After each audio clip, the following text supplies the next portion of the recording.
the stupid paperwork. Yep. Yeah.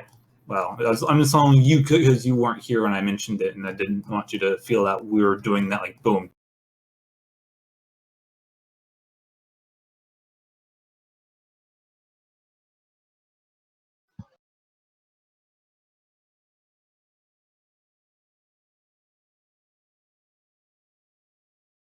Are we live? Yeah. We're live. Oh boy. Wow. All right. Well, that was... I cannot work under these conditions. I am a condition, and I'm probably going to DC here in a moment, just as an FYI, because it's getting that time of night. But anyways, when I do, there'll be 5 seconds. Not a big deal. It's race time of the month. You must disconnect. I mean, who can say? Oh, I am tired. It's been a long day. Been a long week. Yeah, but I literally just found out that my entire job is shutting down next Thursday, so I'm unemployed as soon as I start my vacation. So it's been a kind of a weird day. Weird is one way to put that. Oh no, and I got an eye infection too. Oh my god. Wait, did you find out what happened? Did you go to the doctor? I didn't go to the doctor. I might need surgery in my. What? Yeah. It's basically it's constant tearing, and my tear duct is completely so apparently as you age, bones like in your face tend to grow, and if it grows kind of out of position, it can kind of grow into your tear duct. So it's now closed and blocked the tear duct, so the tears don't escape to where they should go. They're now escaping on my face. Fun stuff. I thought you had like pink eye, like you scratched your finger after scratching somewhere else. That's insulting. Sorry. No, it's fine. It's fine. But no pink eye. I mean, it's worse than pink eye.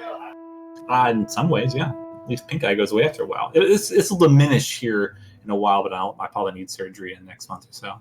It'll keep coming back unless I do. Jesus. So yeah, I've had a pretty horrible week. But anyway, that's not D&D stuff. Let's talk D&D stuff. But first, let's talk Discord stuff. As I'm sure all of you saw in our little updates that we now have a Discord issue, kind of quote unquote. I think Largo corrected me on a few things, but I do find that our Discord quality as far as audio is a little bit worse than it used to be.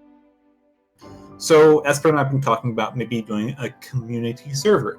This also pertains to the people who are watching this as well, because it may affect. So I'm kind of collecting opinions. I didn't really hear much of anything in chat regarding that. So how would you all feel, you as players here, joining together all the servers? There are pros and cons to both, of course. Having a server that has 2 D&D games on it and probably like Final Fantasy 14 stuff on it, and likely any other thing that joins our community, would bolster bigger numbers, which might garner interest for the other D&D games that we do on here. But of course, it would also mean it'd be a much bigger server, which means that more things would need to be segregated. And you all don't see the things that I do on the server, and I have a lot of channels as is, but there's a lot more for me than there are for you.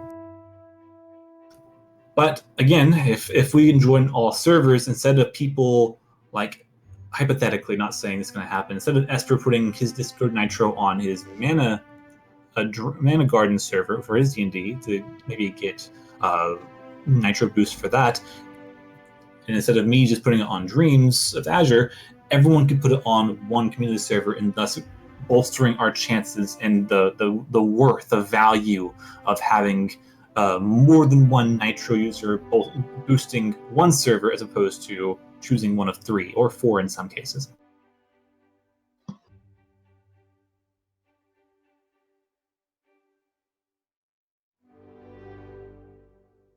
So what do you all think? Pros, cons? Tell me. I think it's a good idea. I mean, we already talked this to death, but the only downside is how big the server would be, and if people don't like that. You could collapse sections, you could not see sections if we make it that way, which is fine. But it would be a big server, and I know some people are like, yeah, that server has 100 people plus in it and tons of channels. I'm never going to look at it again. So if we have those kind of people, I don't know. But the quality is an issue, and the big pro is that if we manage to get it level 1 or even 2, like if 10 people did it, then everyone could use it to stream or whatever, like for quality. Like any of our friends could use it. Like we could just make private channels, like voice channels for just them, and just use that server for the high, and not have to worry about finding somewhere, doing a private call, or using fucking Skype. Yeah. Plus, we don't have any nitro boosts on the server already, which means that we don't have emotes. And getting the boost, we'd get our own emotes to either create or put on here as well. So that's true. But anyone else? Well, knowing that a couple of people already here have Nitro, as if they're not boosting servers, then we could easily just boost this one and not care. That just doesn't seem like a problem.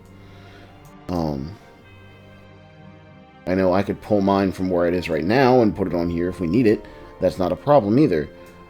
It just needs to know what the fuck is going on. Currently, we don't have anything, and no one's made a decision on how we really want to handle it. For you in particular, because you are running this show for the most part, need 1.5 million text channels. Okay. I don't think it's gonna behoove people to have other channels and shit bogged down on other servers. I mean, I've seen large servers as it is, and having 2 million channels is not behooving to anything. Well, okay, just to answer that, how do I do? I wish we would have had this talk before I, pressed the stream button to begin with, but, Well, yeah, but it also pertains to an audience as well, people who may join the server as community. I put this up just so me and Ray could see what it would look like with right now the 3 sections all, if you want to join. And there's going to be a 4th, because there's going to be another game. So there's going to be like a Public Realm, Dreams of Azure, Mana Garden, Mana Dreams of Final Fantasy 14, and then another thing. So there's going to be a whole other section. And then I assume there'll be voice channels at the bottom, like if people want to have a private one. Frankly, the question I really have is really more for like myself or Esper or Arcana or even Allison and Jason, who are on some of the other servers, and just not having to pick and choose which one you want to put your boost on. But also because, as you, Largo, especially you, and also Allison and I guess Arcana know, I've longed for a community in a sense. Ever since the Fortis days, ever since bringing this out of Fortis because of the problems of too many channels and stuff that I needed, etc. I've always wanted to develop a community in a sense.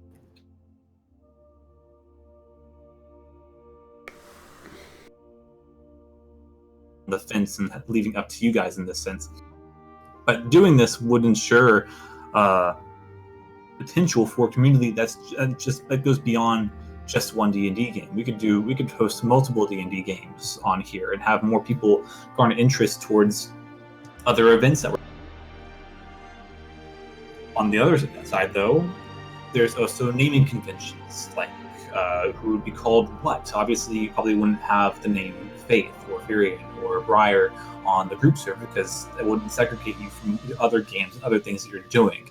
That would also mean that our music bot would be only centralized in one channel, which would take precedence whatever D&D games going on it.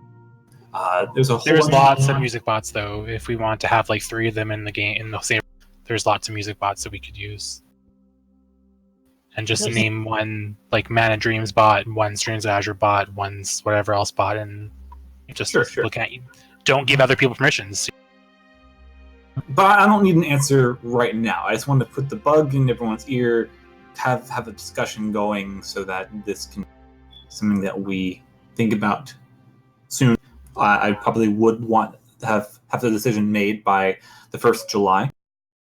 For me, it's not so much of a what do people think. It's please let me know if you don't like, because I don't see any reason not to do it. I personally see no reason, if you don't want to see the Final Fantasy 14 section, hit the minimize button or ask one of us to like hide it for you so you never see it again. It's not a big deal. It's just if people have reservations about that or don't want that to happen, then that's what I want to hear. But otherwise, like, I don't see any reason not to. My reservation is that I already have a crap ton of information dumped on this server through the updates and all the other logs and everything else, all the text RPs. Migrating that stuff over to a new server would be time consuming. And I know some people would say, well, why don't you just put it on a dock on Google Drive or something? But I want to try to keep everything centralized on a Discord server as opposed to relying on Google Drives any longer. There might be a Discord bot that could move my information over. Perhaps. That's more, I guess, a look into. I mean, you could always just keep. I'll keep the Mana Dream server. Or Mana Garden. I'll just block it, and then I'll just use it for reference. Anyways, I didn't want to talk too much on this topic. I just want to kind of put everyone's ear, I guess, somewhat of an opinion on it, especially from someone like Thargo, who's in World 1 server that has Nitro, etc., etc. But just kind of. But yeah. I just wholeheartedly disagree with like you and Largo putting a boost here, then I boost our server, and maybe like Arcana or Emily or someone boost that server, but then, you know, Final Fantasy 14 servers being crap, so we all move over somewhere else. Like, it's just going to be a mess. Well, yeah, I mean, obviously I prefer to have boosts on the server that we're playing D&D on to a better voice quality because we're streaming, but I also know that people might have reservations boosting this server just for that purpose when they have other servers that they're either running or bound to that might merit from it better. Yeah, and I mean, but merging a server together in a server where definitely people that are Nitro boosting, let alone all of our friends, could have a private channel like Largo's Bongo Cat Emporium and like Allison's Art Corner or something. Like, you could just make all those and have them at the bottom and use them for streams or personal talk or whatever. But of course, all this is moot if people don't have Nitro as well, which is a monthly fee. Yeah, but if nothing else, like me and you both buy Nitro. Like, I'll buy Nitro, and then we'll always have level 1. And like, I think Largo might, and I definitely think some other people would if we actually like pushed for this. You're essentially be supporting the server by putting your boost into it, by giving us better quality. So, of course, I never want to charge anyone for playing. I just think it's ridiculous to think about you and Largo boosting the server, then me and Emily boosting our server, when it's like, why are we giving them double the money when we could just be in the same server, since we are like friends anyway? But you're not really giving them double the money, because no matter what, you need 10 people to boost to level 2 to make it, you know, double effect of what normal is. Level 1 for 2 people is, you know, only a minor upgrade anyway. You got to look at how many people you need to boost the server to be able to, you know, qualify for X results. Well, yeah, but I mean, if we're each trying to boost our little server of like 5 D&D people, like, we could never even get to level 2. There's not enough people on my Mana Dream server to do it. So like, it's not. Doesn't really matter at that point then, because you're only going to have 2 people. You're only going to get the quality of 2 people boosting a server anyway. Well, yeah, that's the point of having a community server that could be level 2, so everyone has good quality.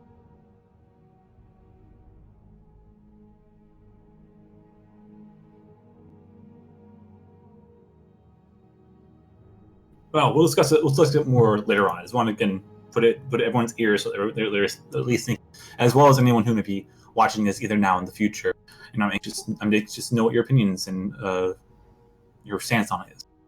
But nonetheless, we'll join that discussion later on. So let's go ahead and get this started. Upon resting and rejuvenating from the prior day, the party makes their way through town, collecting information and the rewards which were bestowed unto them. All the while conversing with the Yarrow Guard and some of the other townsfolk, it gives allusions to some grander schemes at play involving the Lamia and Jackalwares, and what they could possibly have been doing, especially as the word Grost is mentioned. And as the next day dawns and a public wedding is being held within the town market square, the party splits momentarily to handle errands and other tasks before the evening's festivities begin and they orchestrate their next venture. Now, the party is split into two groups. There was Briar, Firion, and Zakari, and there was Clara, Faith, and Zalgus. In those little separations, we actually took it to some text role-playing. So those of you who are actually watching this from YouTube or via Twitch, you're more welcome to join our Discord server to actually catch up on what events were uncovered in those text sessions.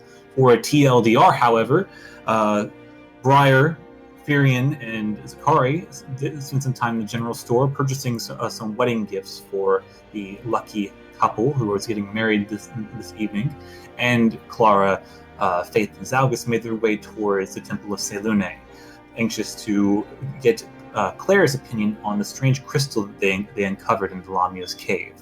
What they did discover, however, is that the crystal is something known as an astral conveyor, a crystal much like a sending stone that allows two entities to communicate via illusion magic and bits of alteration. It gives an astral projection of the person that you are talking to, and at times can be powered by illusion. Upon Claire discovering this, she immediately covered the crystal, highly suspicious and a bit skeptical that the scrying magic may give insight as to what they are planning. But we'll be picking up where all that left off tonight. So, as I mentioned to the crew before the stream started, I'll be bullet pointing both the remainder of the time until the wedding, plus the wedding itself, for the sake and ease of progression. So I will start with one group at a time. So, Briar, Firion, and Zakari, was there anything else you're looking to do before the wedding were to happen? Yeah. What's up, Zakari? For the wedding start, he was going to look for a vendor that like an armor salesman or a blacksmith that does that stuff. After Briar found what she was looking for. I meant a translator for him. Yeah, I can't understand a word he's fucking saying. Into the blacksmith's armor. Yes. Is that right, Faith? Sorry. I don't know what he even said. That Okay. sounds about right. What That you what wanted to did I get put on my armor. face? Yeah, you are so quiet somehow. You might need to turn it up on your end. It's not that he sounds quiet, it's just he sounds kind of muffled. Well, he's Well, yeah, but to me, he's also quiet. Also trying to keep low people who are talking in the other rooms. Are you on your phone? No, I'm on my laptop. Understood. Okay, so you want to go to the blacksmith. Yes. Sure thing. What are you looking to prevent? Breastplate armor?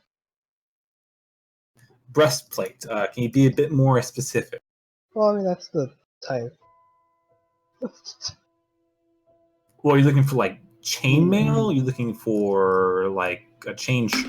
Looking for an actual breastplate? Well,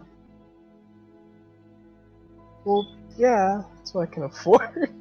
Well, yeah. Okay. Well, a Um, breastplate typically runs about 400 gold pieces. Yes, I'm aware. Okay. So are you willing to hand over 400 gold to the blacksmith for that breast? Yep. Okay.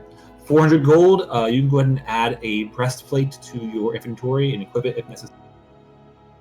Going to do that immediately. Were you going to sell any armor to him, like what you were wearing previously? I'll give him what I was wearing before and What were you wearing previously? leather. Leather armor? Yes. Okay.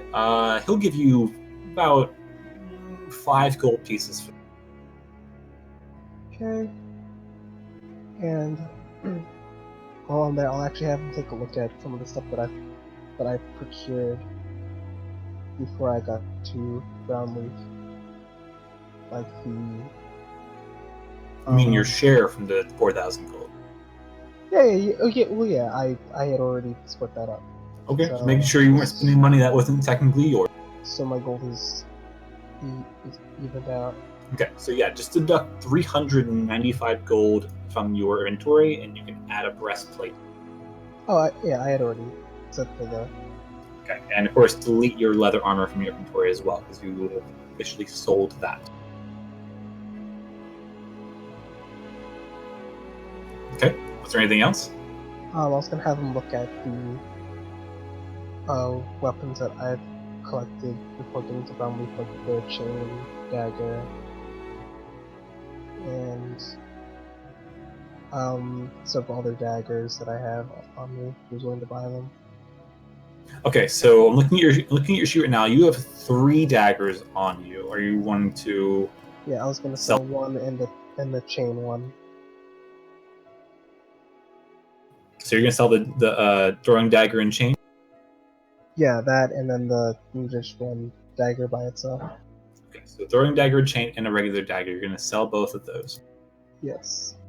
Okay, the blacksmith isn't technically familiar with your throwing dagger and chain. It appears to be like a mishmash of a kind of crude construct. Since you did collect it from before your journey officially started, it appears just to be not like an official item. He's unaware of or unsure of how to buy this contraption off of you. So he's just going to buy essentially the dagger and the chain at separate values. So by selling the 3, I say 3 meaning the dagger, the chain, and another dagger, he will give you about 8 gold for the entirety of it. I'll give him a firm nod and hand over those goods. Okay, you go ahead and remove the throwing dagger and chain and 1 dagger and 8 gold from your inventory. Yep. Okay, anything else? Hmm.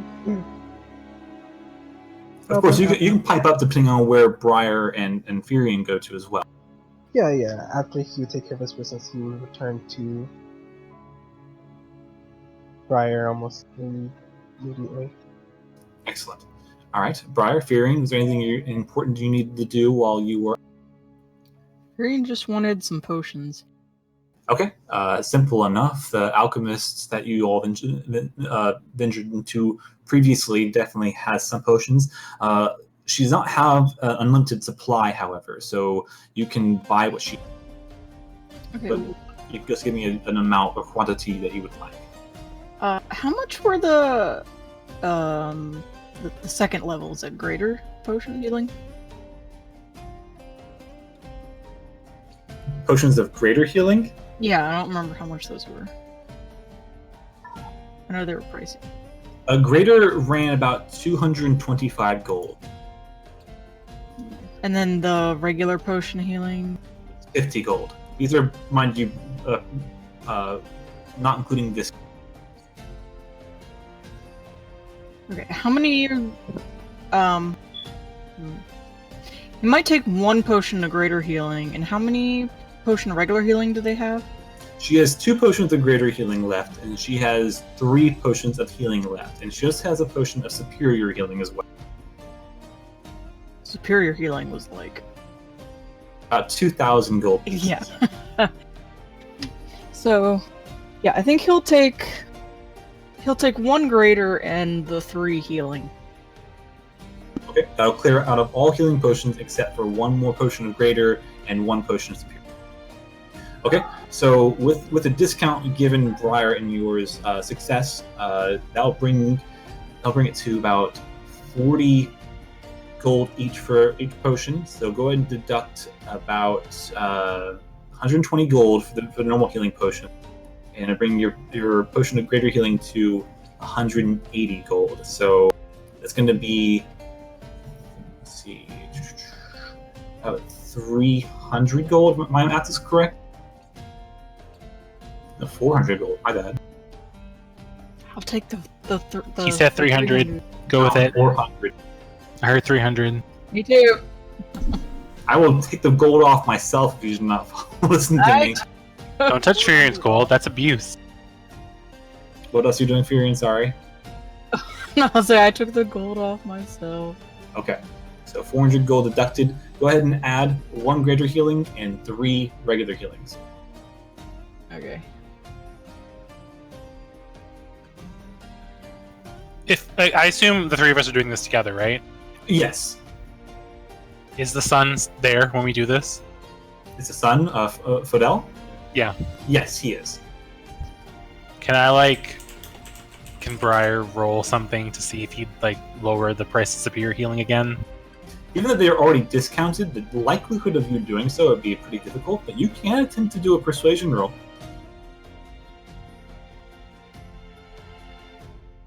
Sure, why not? Just roll really well. Nat 20, nat 20, nat 20. Not even close.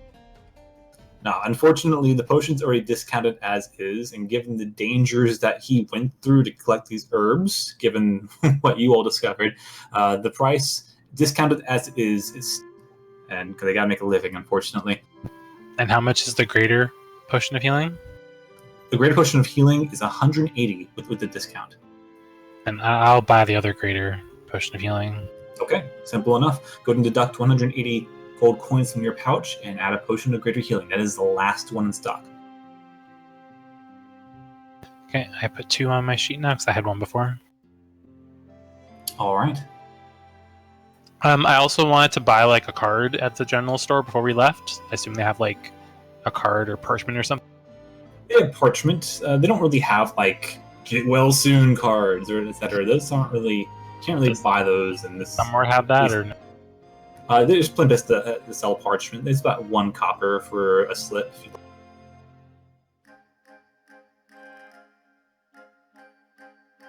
Yeah, she buy one. Okay. Do you have ink? No. Okay. Well, you can also buy an ink pen and ink, or you can also request one from your allies who may have. Green doesn't have one. I sure I'll buy one, an ink and a quill or something. That's just another two copper. So I'm gonna buy the parchment or card, or if you let me find a card or something somewhere else, and that. So tell me how much that is too. The parchment is 1 copper. The ink pen is 2, and ink is just she's giving you copper. Just a copper. You have enough to write out a card yourself if you'd like. But there's nowhere in town that sells cards. Maybe at a more structured town or city you could, but not here, unfortunately. I took off 3 copper. It's weird that you can't remove 3 copper and it doesn't actually take a silver. You have to actually do it yourself, which is bad coding. But it's because you're deducting how many coins you have in your pouch.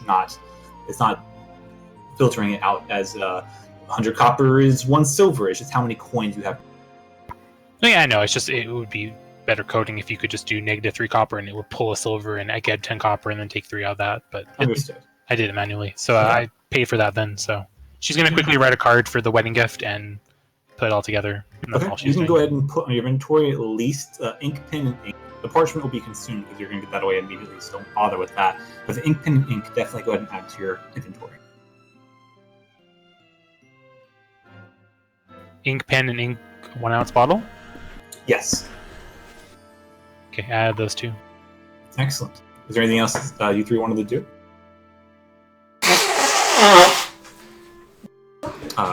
Blowing nose? No, that was Largo. I guess Faith needed it. Okay. I can't think of anything. The potions was my main thing. Okay. I mean, you all did, I believe, mention wanting to check out that shop that Zalgus mentioned, the place where he bought his orb. Maybe selling some stuff. I'm not sure what all you had in mind. Oh, I did actually want to get that orb of direction that I picked up, looked at. Okay, simple enough. Give me a perception check.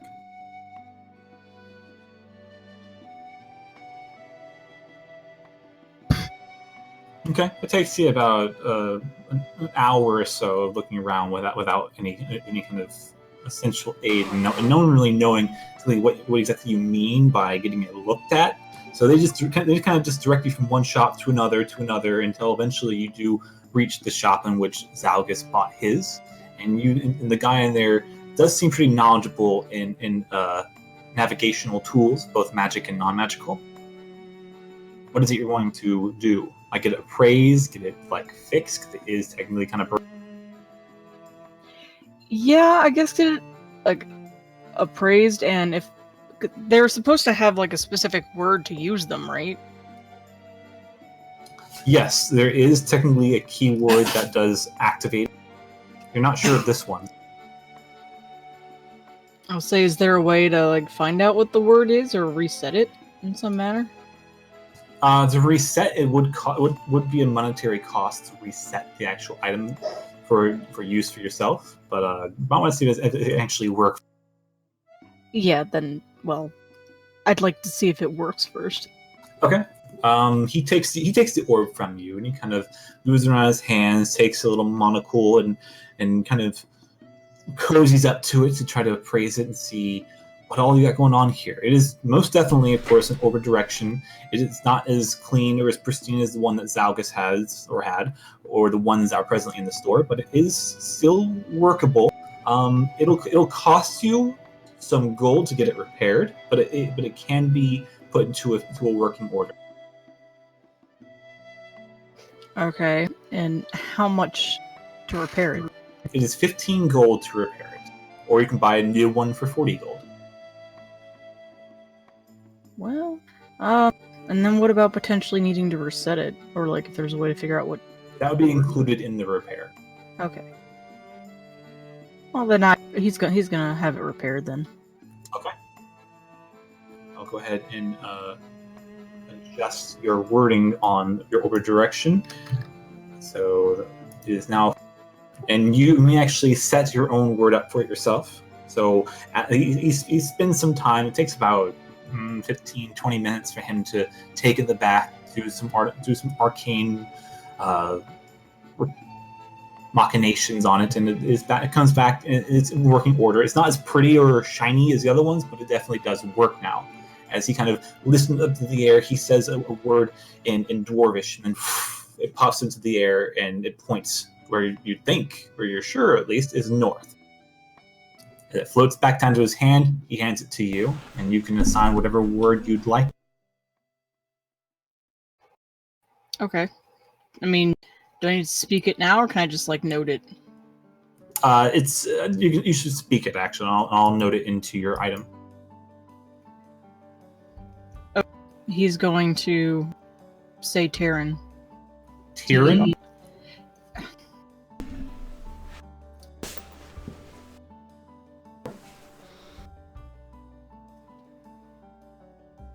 Okay, I have updated that in your sheet. You can refresh your page, and it should have the name in your item on your. Okay. Okay, and as you say the word, the orb kind of like shakes in your hand and then levitates very slowly from your palm about maybe 6 inches into the air, and you see a small light flicker and then begin to point in the same direction that it did for the shot.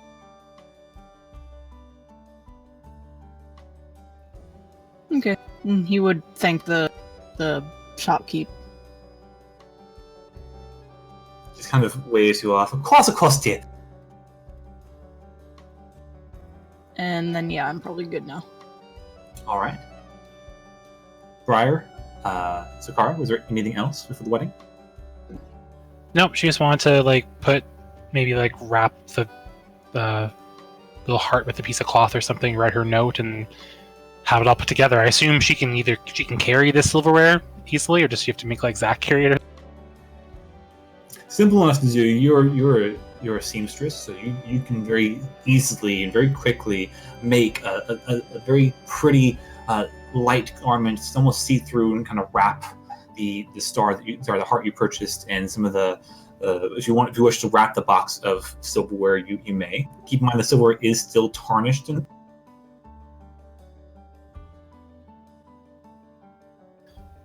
Yeah, but I mean, you said like it had the potential to be really beautiful. Oh yeah. I think they could work on that. I don't know. Sure. Gonna wrap that and write her little note, and have like a little gift ready. Understood. And we'll force a card to carry. Yep. As always. As always. Okay. Then we'll move on to the next group. Faith, Clara, and Zalgus. I'll be controlling Zalgus for this point.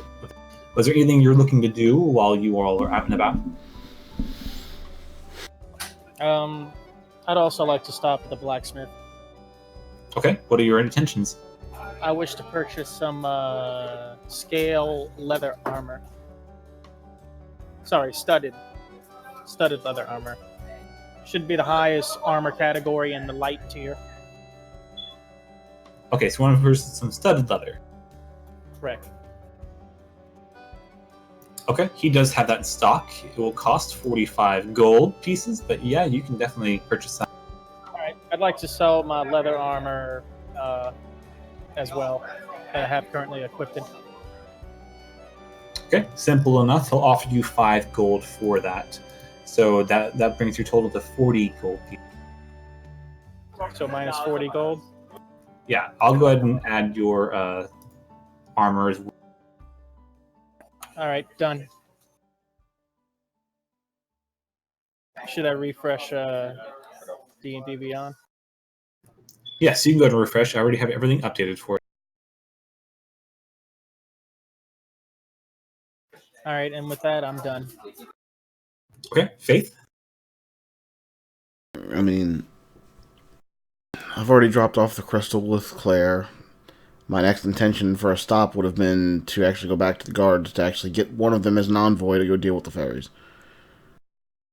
That would be my goal for the rest of the day, generally. Okay. As you go back to the Yarrow Guard barracks, walking in, I mean, it does seem to be relatively lively at this time of day. Most of the guards you notice are actually in formal attire, not necessarily like unarmored. They do have armor, but tunic's a bit more dress-like, as it appears they might be going to the wedding themselves, and they're just getting ready much earlier than the actual event is going to transpire. But as you walk in, you do see the familiar face of Jet sitting behind the actual desk this time. He seems to be writing down some information. He does not seem to be in a good... you do also see Claude, and Lida is also there, which I believe you may remember from previous incursions. Yeah. So I'd probably go to Lida because I'm not going to deal with Jekt because he's an asshole.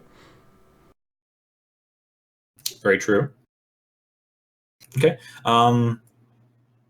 She kind of turns around. She's, of course, very, very short. She kind of looks up to you, a little halfling woman with her long, like, braided, char-colored hair. She's like, what can I do? What did you even say? She says, oh, what can I do for you? Because it didn't even come. You went, what could you do? And then you cut off. So I didn't know what it was. But okay.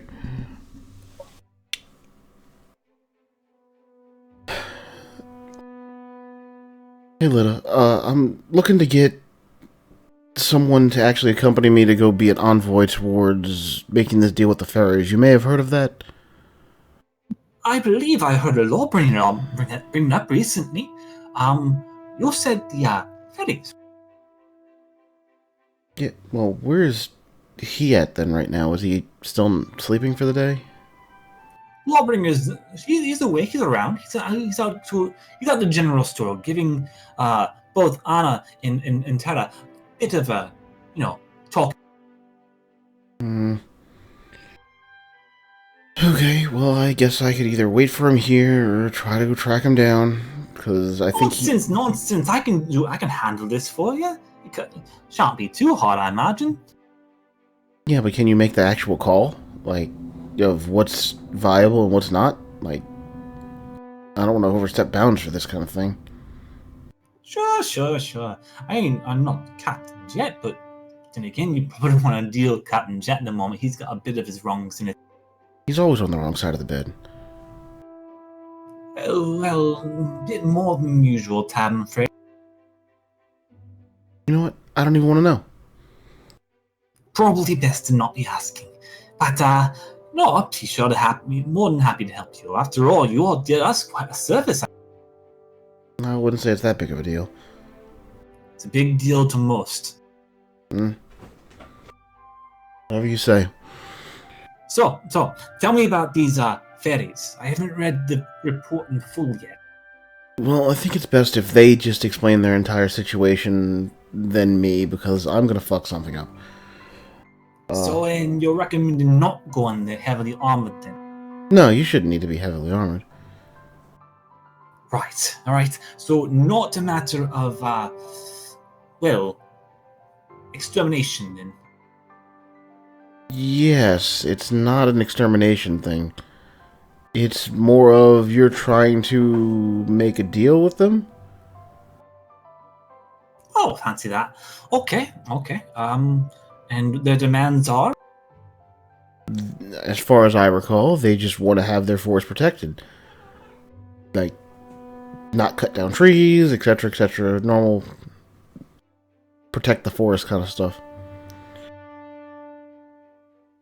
But having talked to them, it's like there's got to be some give and take somewhere. So again, I don't know what we can offer, what we as a town can actually offer them, but maybe they can offer something back. I don't know. Again, trading isn't my strong suit. I think I'm understanding your intentions. So they're looking for protection, or at least the area, the glade they're under, being under Yarrow God jurisdiction.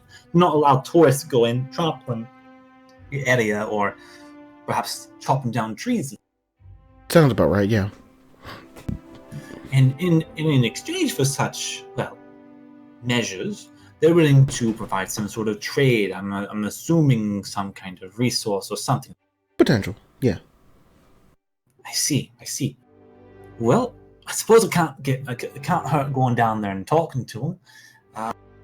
But how are they supposed to know that we're there on your behalf? Well, I'm going with you to oversee this entire thing because they like me for whatever reason. I see. Okay. Well then, do you have time now then? Yeah, I have all the time in the world right now. Excellent. Your green friends aren't coming with you, are they? Green friends? As Albus kind of pops behind you. Hi! Oh, that one. I don't know, it's up to them. And the young girl as well, is she joining you? I'm not sure. I guess so. Well, that settles it then. All right. Well, let me collect a few effects. Get some pin and pop, and we'll see what I can do for you. All right, we'll wait here then. Okay. You all wait about 2 minutes or so, and Lydia does come back. She comes with another guard, the same one you met initially when you first arrived. The guard named Curse, kind of an older man with like oil spots, blackheads all over his face.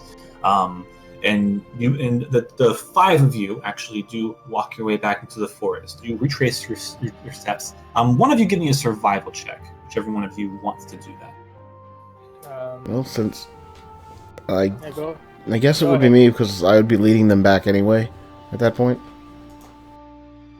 Make sense?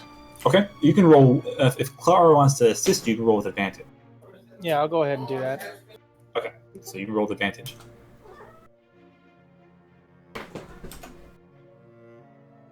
There we go. Which is a good thing because you got 24.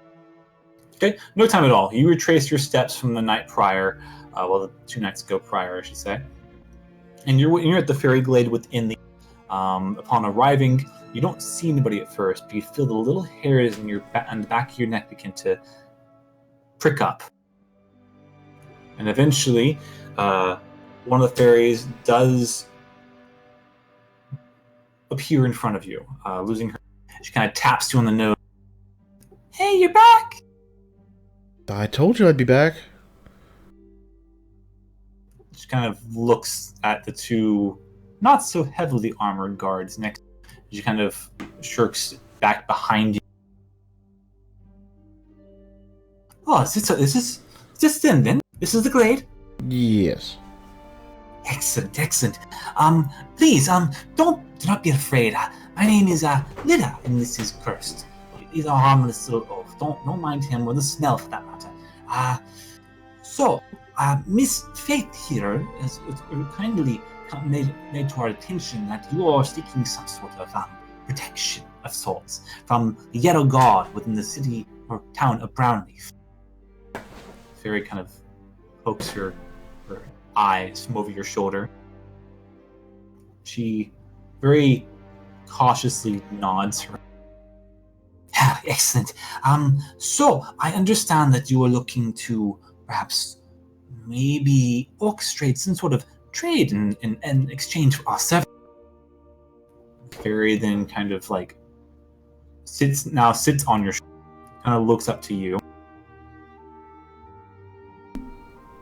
Well, you did kind of say you were willing to try to do something in part of the town, maybe, for the actual protection that we discussed before.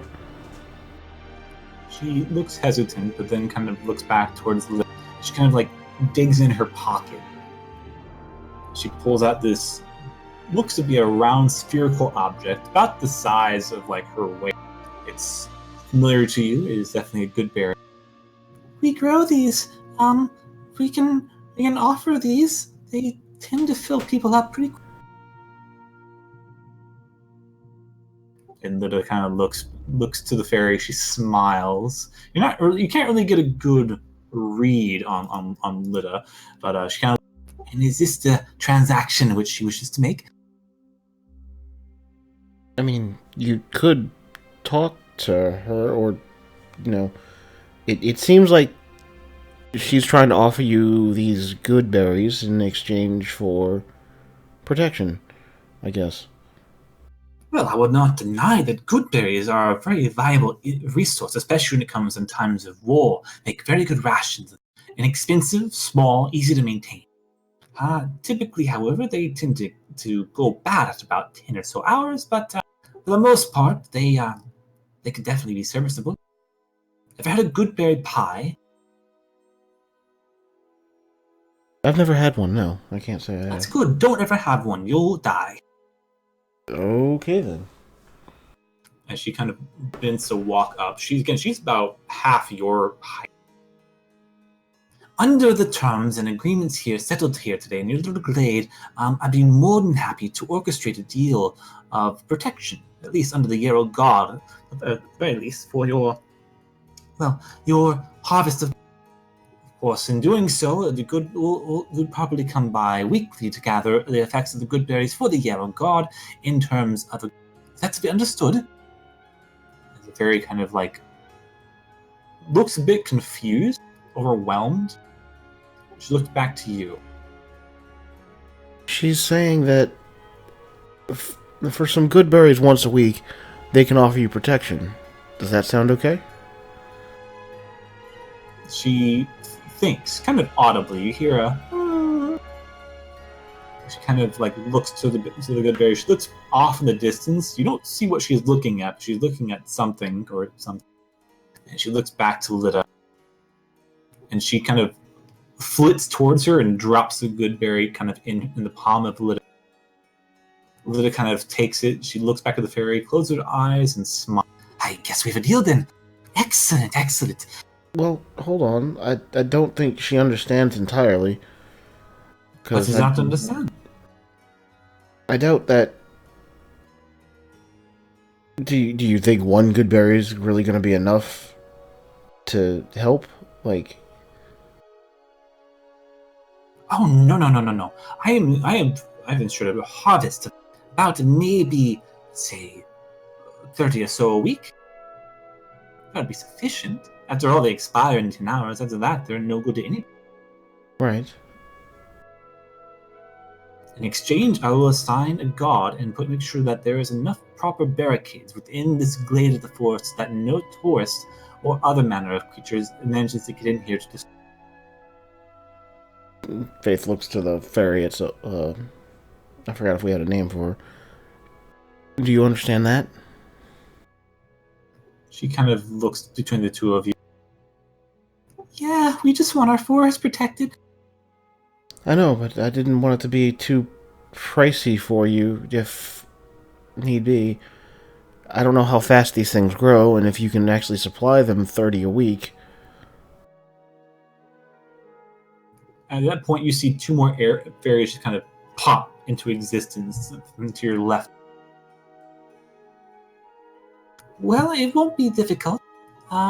We can definitely produce about 30 or so. Probably more than that. It's enough of an exchange to make sure our glade is good. Well, they're saying that they'll put up barricades and stuff around your glade, and not allow any travelers through. Actually have stationed guards here to actually help protect it for the 30 a week. Does that sound good to you? Lita kind of looks to you kind of suspiciously. Her eye kind of cocks up. The fairies look to you and they nod in agreement. They smile. Yeah. Well, then it sounds like y'all have a deal. So at this point, you look back to Lita, but you find your eyes somehow drawn more to Cursed, who you see now has been growing a mustache very, very, very aggressively for the last minute and a half of this conversation. It starts to curl at the apex of it. You hear some soft giggling in the back.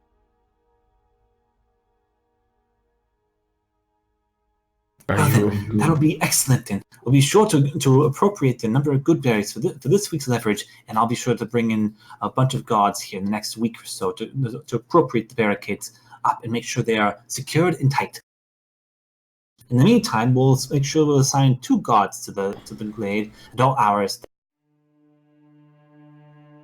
Did y'all understand that too? They nod their head. Okay then. Well, sounds like job here's done. That went over pretty quickly.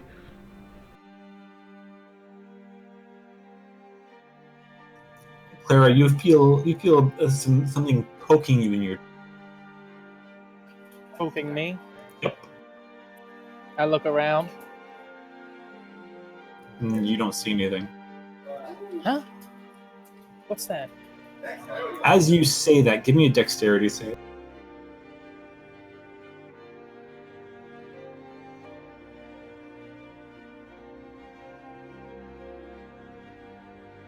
Okay, as your mouth opens to say that, you see a berry begin to forcibly be shoved into your mouth, but you put your hand up instinctively, and as the fairy comes into vision in front of you, and she's giggling mad.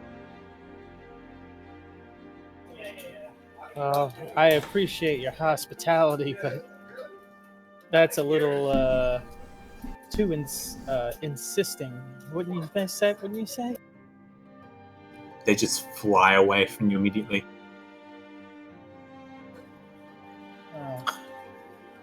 Do I still have the berry?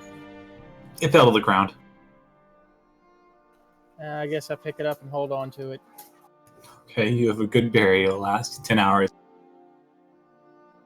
At that point, Lita looks to the 3.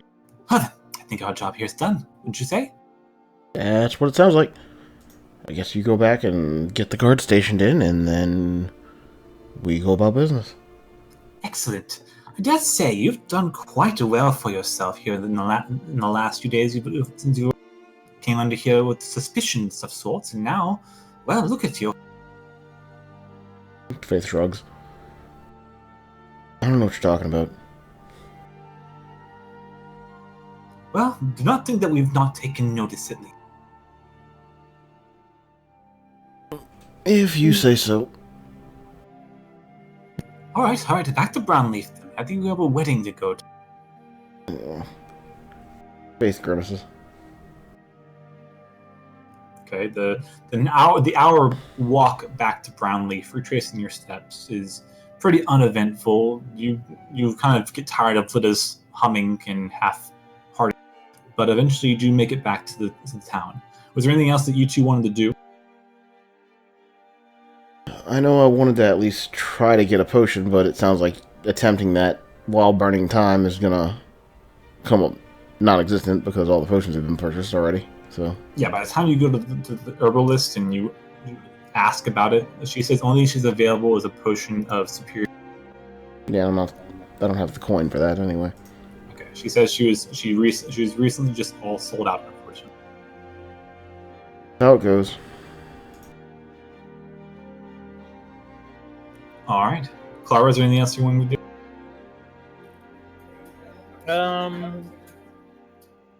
I'd like to stop by the herbalist and see if they have any of those flammable herbs that perhaps might have been recent. Okay, simple enough. While you're there asking about potions, you do ask the alchemist about regarding the boy in which you rescued. Not the boy, I should say the man, because he's technically about 40 years old. The one you rescued in the cave does pop out his head out of the tent, and he recognizes.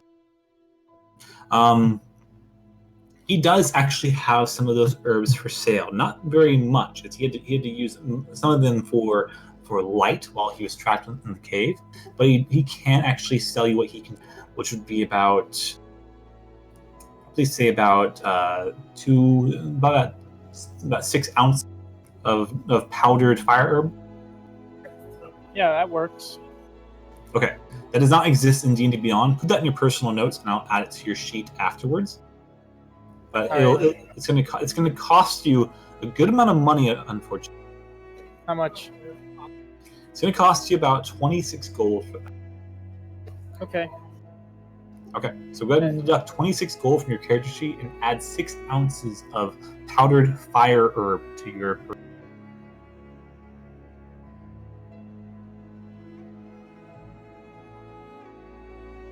All right. Well, with all of that done, you all reconvene at the inn and prepare yourselves for the wedding. Was there anything you wanted to do while you're at the tavern? I wish to read off the report to everybody, if that's where everybody is right now. Okay. Did you want to physically read it here, or do you want to just share it with everybody?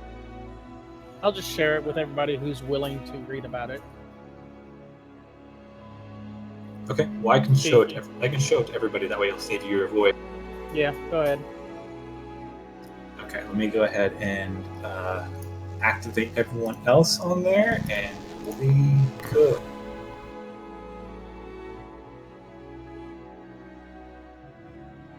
Okay. So as Clara as you all around the table getting ready to go, Clara puts a large scroll on the table and kind of unfurls it as you now have Claire's report to the Cardinal of the Temple of. It's basically detailing the events that have transpired for her for the last few months in her investigation towards the temple, dealing with the explosions that have been happening and evidence that she's found.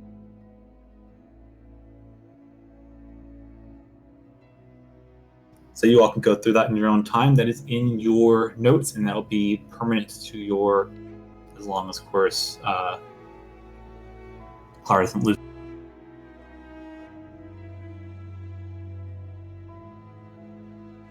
Okay. Any conversation regarding this? Go ahead and transpire now. Oh, I also wanted to ask you, what was this rochi that came with the scroll? It's a brioche. It's bread. Oh. She essentially sending bread back to the Cardinal, who is pretty much 600 miles away. And as far as this sparkling powder sample goes, is that something that goes to my inventory, or is that? Oh no, you're not getting either of that stuff. She's giving you a copy of the report that she sent to the Cardinal.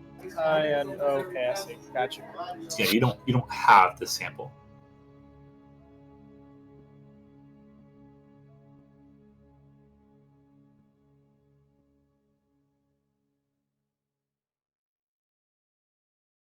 Okay, so as all of you go through this report, you all have a bit more information in your hands at least. Yeah.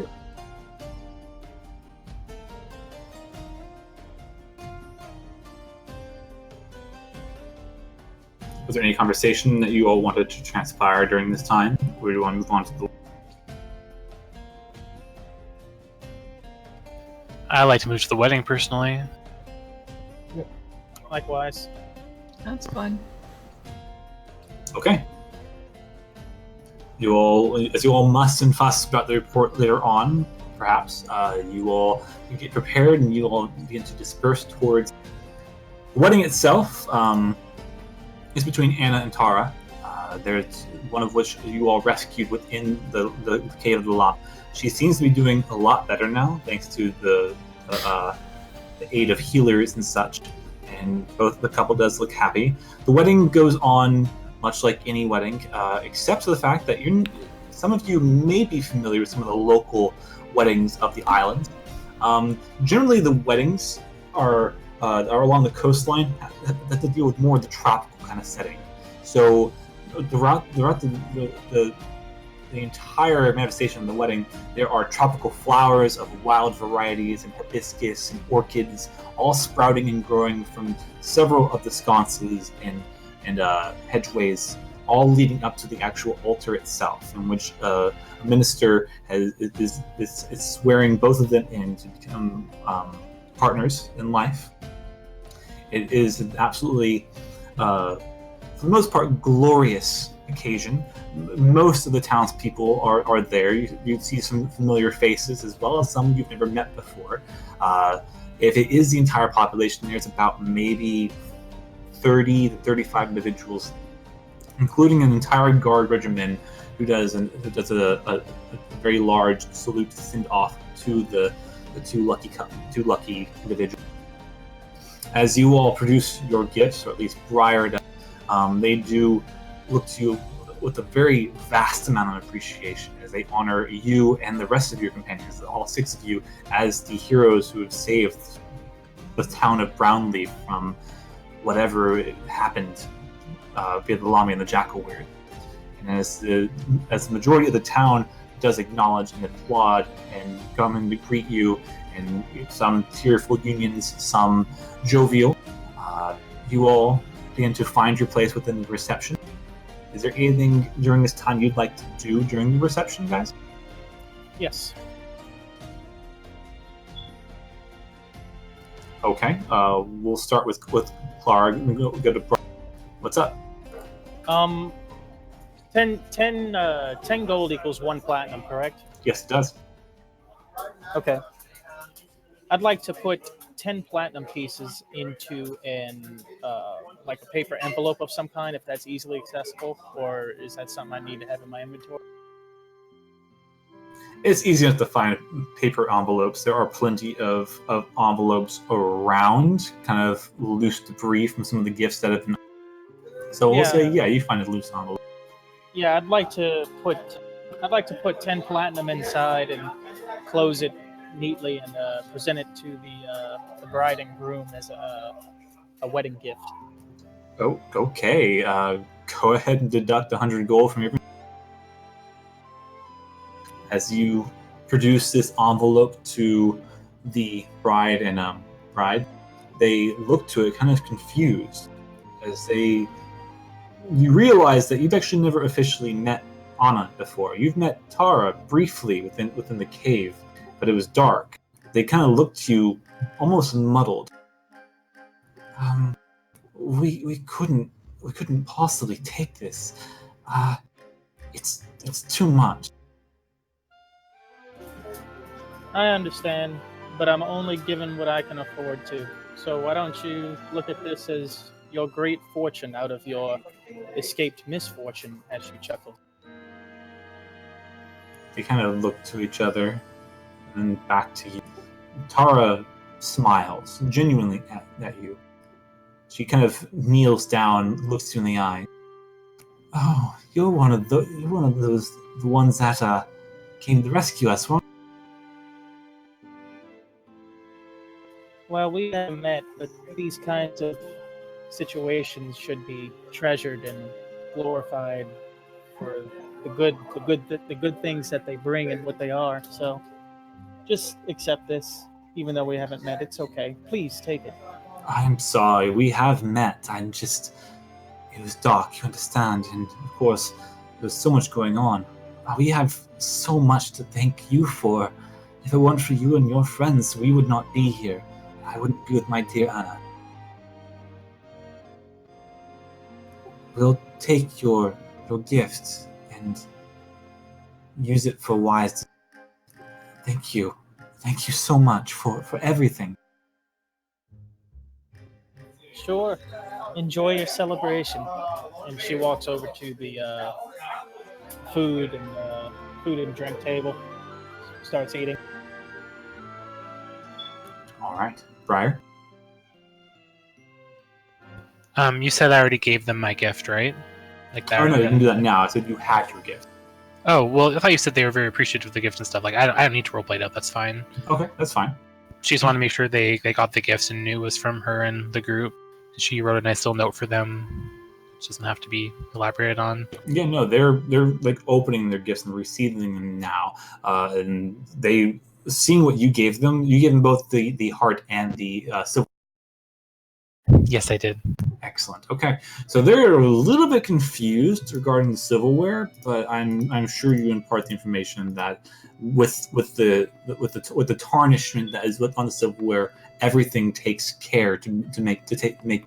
So probably entrust that with this gift and with some work, like all things in life, they will once again be beautiful.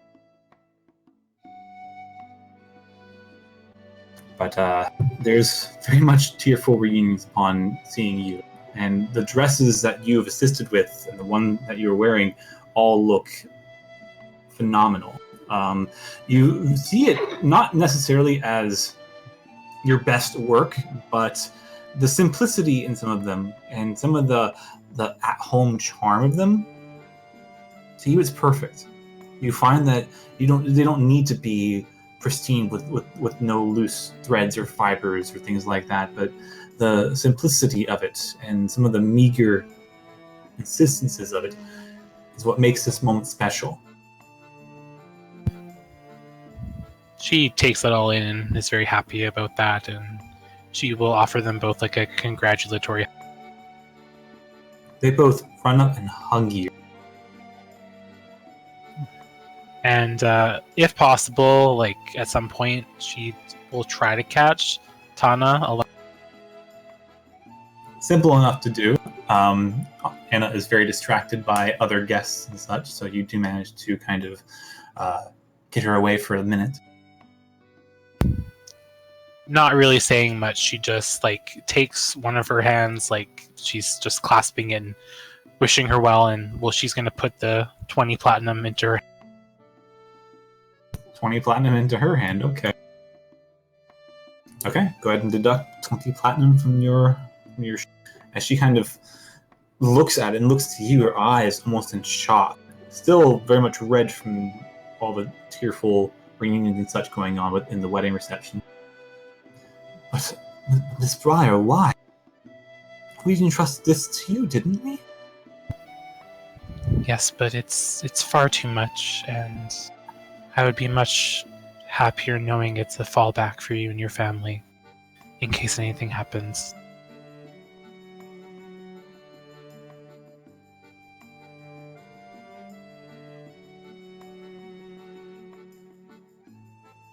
Is he DCing? Feels like it's time. Isn't it every hour on the hour? Apologies, I want to repeat that one more time. Told you was coming. After pressing the 20 platinum to her hands and listening to her voice, her complaints, Briar just tells, I would feel much more at ease if you and your family had this in case of emergencies or if something happened. Sometimes money is needed, and it was far too much. Miss Briar, I would not be here if it were not you.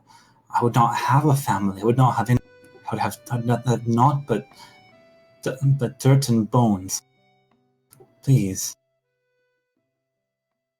She just shakes her head and gives her a very rare small smile and then just turns to leave. She kind of stands there in silence. Miss Briar, thank you. Thank you for everything. We weren't kidding when we said you always have a home. no matter what happens.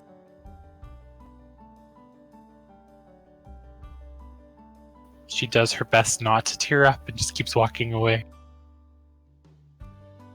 Okay. Is there anything else you wanted to do about the perception?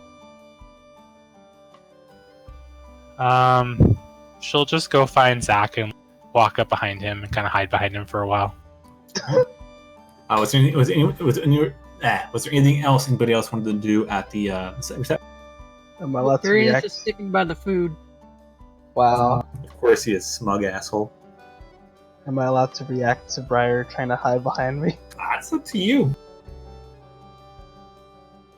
Did everything go okay? Because they seem to be crying. I am fine. I haven't gone to many wedding events. This is all a bit different for me. This is how it usually goes.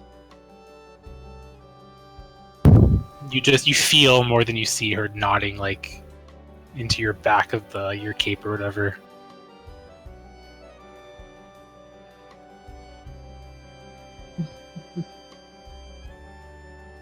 Oh, it is a joyous day. I wonder what the others are doing. I'm gonna look around for Gus. Do they test? Oh, what? I'm looking. After that, I peer around the crowd for Gus, if at all. As you look out, you see both Anna and Tara kiss. Are people clapping? I mean, that'd just be rude. Oh. Wait, isn't that? Aren't you supposed to? Anyways, I haven't been to a wedding myself personally. Tyrion, Faith, is there anything you wanted to do? Nope. Faith was trying to avoid this anyway, so. Wow, that's even more rude. Tyrion just gives the couple of thumbs up as he has like food stuff in his mouth. Let's put it this way: Faith doesn't really know these people, so it's out of place for her. She's not one to do formal ceremonies, so. Faith's pretty much just there because literally everybody else in town is. No, And it's free food. Faith kind of got drugged here almost, so. It's not like she dressed up for the situation, because it's not like she has anything for this kind of situation either. Exactly. But she's just like out of place and sticking out like a sore thumb. Okay. Would you expect Zalgus to be doing anything, Largo? Probably. Oh, he's probably schmoozing with people and taking as much food as he probably can get. Like, that would be my thought. I remember him mentioning several times he's got information about spying footage. Treasure through word of mouth. Can someone translate that for me? I can't because I didn't understand it. Damn it. I didn't understand that time.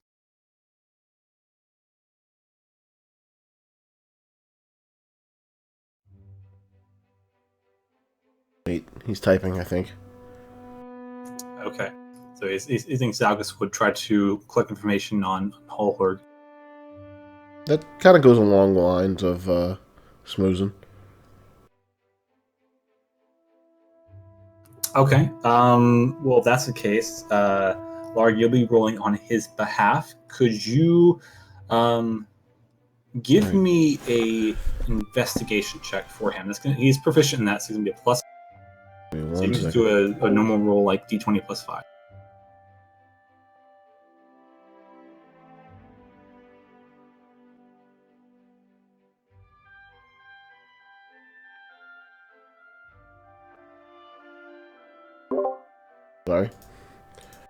Sorry? 19. Okay. 19 is a good roll. Okay. As Zalgus is going around kind of like in the excitement of the moment, he's asking about the treasure and certain locations, what people have known or found out in their time, both living here and other tourists or salvagers around. People are actually quite receptive to all of you, for that matter. You all built up quite a rapport, and well, if you're playing World of Warcraft, you'd be considered honored right now. Or I guess if you played Final Fantasy 14, you'd be considered honored. So you all get actually good results, as people are actually communicating with him, despite him being a foreigner, despite him being a Triton especially. He does find out some information that there are 2 spots on the entire island that not a lot of people go to, mostly because there's more powerful creatures there, and they tend to kind of habitate in those two areas. They mentioned something about bears. They mentioned something about these feathered beasts that you're not sure of. They don't have names for them. They're just like these flying things that hover around the area. Not really birds. They kind of feel like they're almost humanoid in some way. But most people try to steer clear of those 2 areas because of the inclusion of those tougher beings. So those would probably be good places to look, one of the other, if not. What was the first spot again? I missed that. I didn't say where. I was actually getting to that point. Azalgus would actually know about it, because those same 2 spots are the same 2 spots that the person in the store of magical items, that place that sold the Orbit Directions, he mentioned that to Azalgus before when he was there and pointed at them on the map for Iados, which I will go ahead and put on the main map. So I'm going to escort you all up to here. So let me go ahead and get some star icons, because of reasons.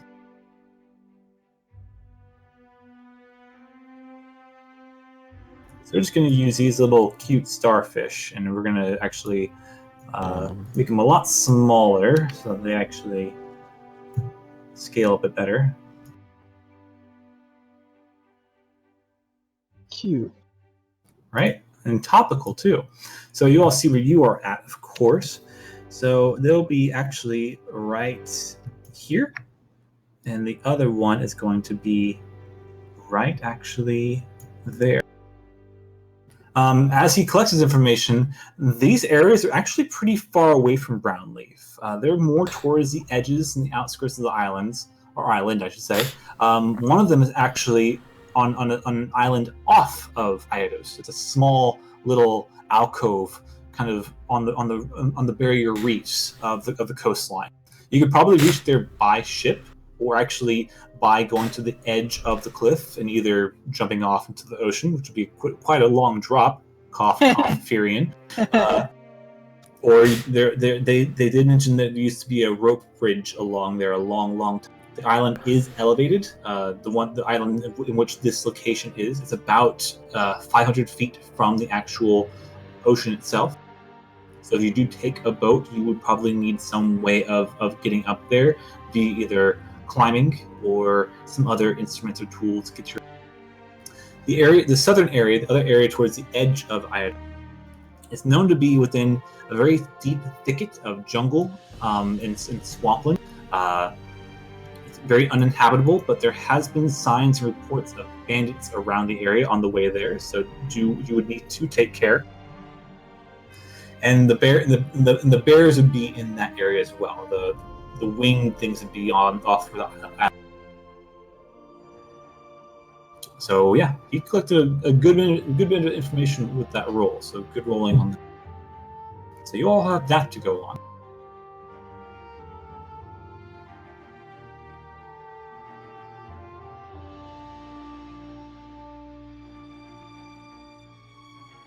Okay, so is there anything else anybody wanted to do at the perception?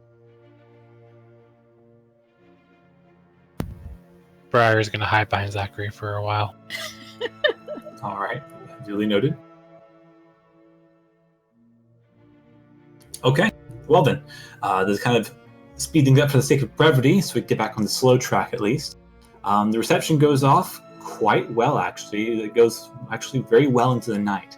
However, most of you, having other things to attend to and getting away from so many people, as I'm sure most of you are not that comfortable being around that many people, you all leave probably about when the sun begins to set. So it's not quite dusk, but the oranges and purples and azures begin to illuminate the sky as you all disperse from the reception and head back to the Brown Bear Tavern yourselves. As you are leaving the jovial sounds of a community and a town that has seen a lot of horrors in the last few months, seemingly relaxed and alleviated thanks to the efforts of a few individuals. So, as you all collectively come back to the actual tavern, there to meet you as you open the door, you do see Jones at the bar. He's not allowed to go because he has to run things. He's there, and sitting at the bar, you see looks to be an armed guard, wearing the familiar guard of the arrow. As he turns around, it looks to be the Lawbringer Purbank. As he stands up, and he begins to walk towards you. So, it's very nice to see all of you. How was the wedding?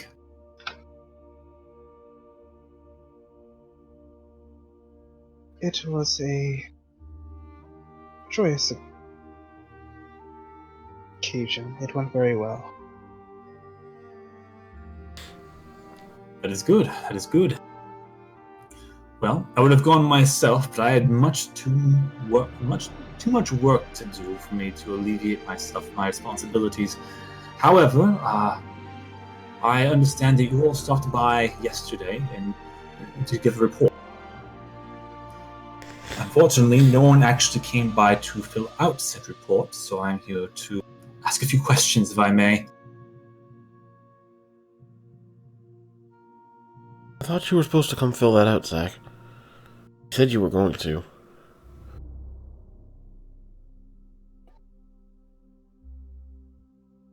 I could go fill it up now if you wish.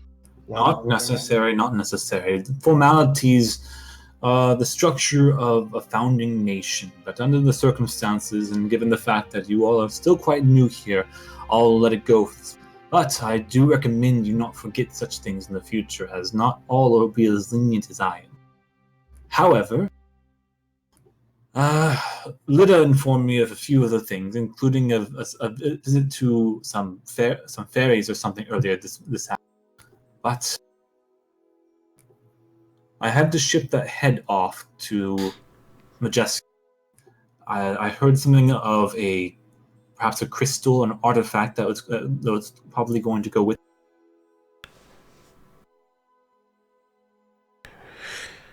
Claire of the Church of Saberun has taken the crystal. She's going to do investigations on it to see if it ties into her current investigation. I had informed them about that when we first walked into town, that that's what was going to happen. If she didn't want it, then it was going to go with the head. She did, in fact, want it, though. Right, so Sister Claire has it then. Yes. Alright, I'll be sure to collect some information off her before she leaves. And of course, there's a matter of what do we put on the report for you all in terms of, well, emptying our coffers at the sort. Do you all have a name or something that we can put on there? We can't just have an anonymous group taking 4,000 gold from our coffers.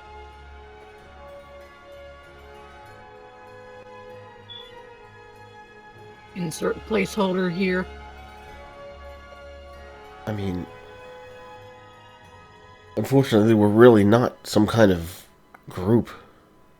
Like, we're not really an adventuring party. We are just... That is fine. I'm not needing something of permanence. I just need to put something on. Whether it be one of your names or something, I need to have something for the records, as it were. Well, then you can either put my name, or you can call it the Faithful for all I give a shit. Its eyebrow kind of cocks up. The Faithful? Really? Faith shrugs at him. What is your last name, miss? He just kind of like face palms almost. Albarest? Albarest. Alright, Miss Albarest, I'll put the reward under your name for the well-being. That shouldn't do enough to alleviate my responsibilities to the crown at the very least. So then, Are you all sticking around? You've been alleviated of any responsibility or any sort of investigation here in Brown. So you all are free to come and go as you all wish. But I'm curious, what is your next goal? You all seem to be quite competent, at least of tasks and quests of sorts.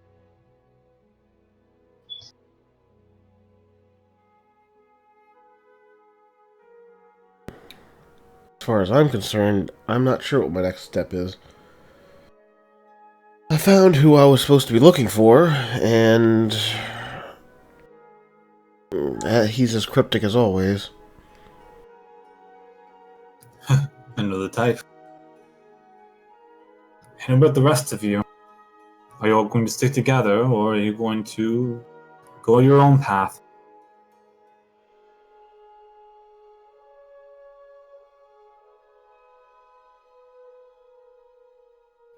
Varian shrugs. It's a rather interesting group to me. Doesn't matter. How decisive. Zalgus kind of like pats Fury in the back quite firm. Yeah, this could work out pretty well, I think. Varian goes super tense. Sort of just gives August a look. I'm interested in finding that treasure personally.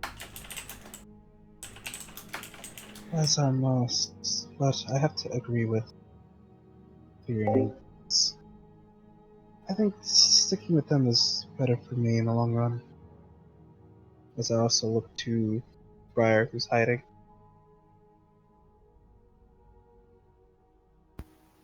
She just nods into your fabric again.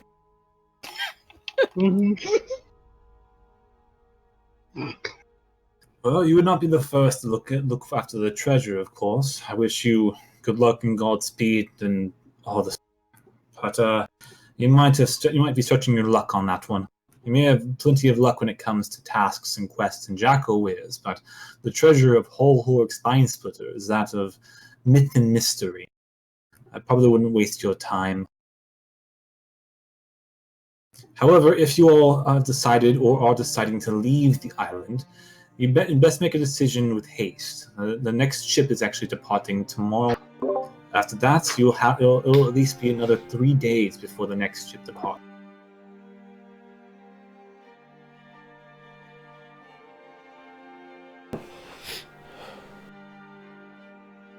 Thank you for the heads up.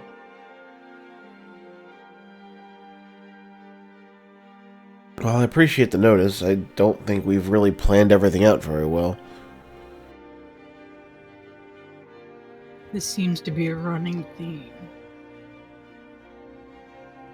Well, sometimes it's best to not have a plan going into things. At least you have no surprises when things go. Anyhow, I'll be much interested to see what you all plan to do next. It has proven to be of most interest to me as to your patterns and what it is you're planning to do. So, but I believe our business here is concluded. Unless you wish more quests from the Yarrow within this town of Brownleaf, I would not bother you all any further unless you have needs. So, good luck in your endeavors, be it whatever it may be. And of course, always remember, the Yarrow's on your side. At least until you're out of the kingdom. And he begins to walk out.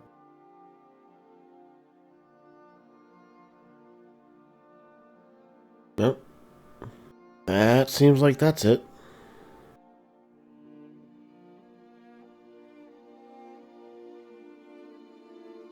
And you all are free to your devices. It's about 7 o'clock p.m. at night. You all are in the tavern. You all are very alert. As you all settle in and get some meals orchestrated, of course, on the house for your services. The night is yours.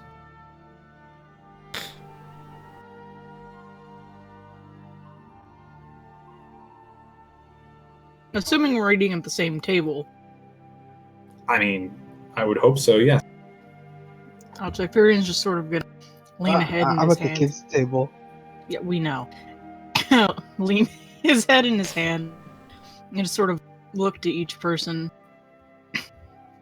So, Are we going to follow one of those leads Zaugus got?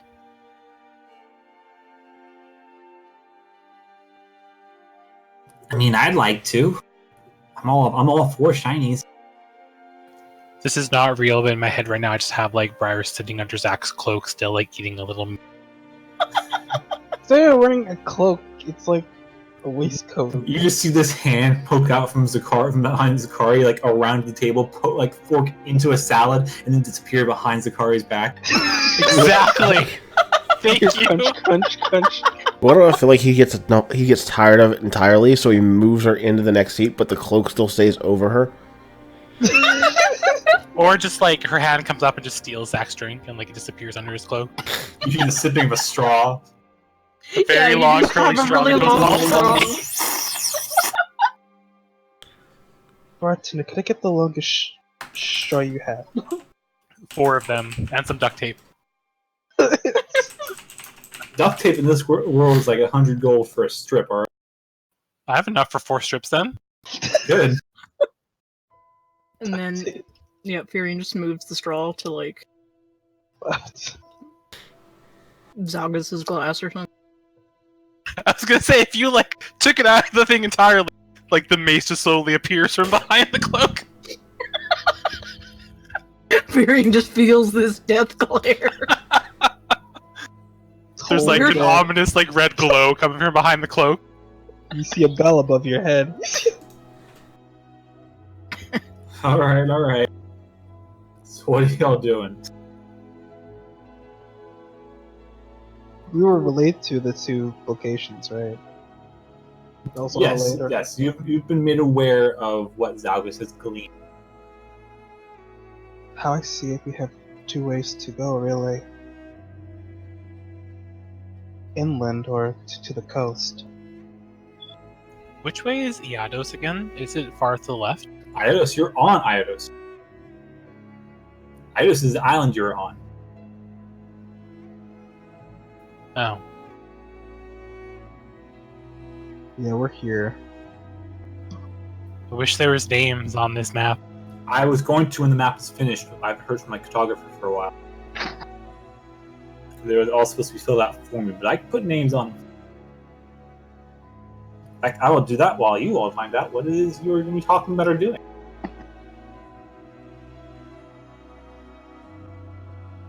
So, is it agreed upon us all that we'll look for this treasure?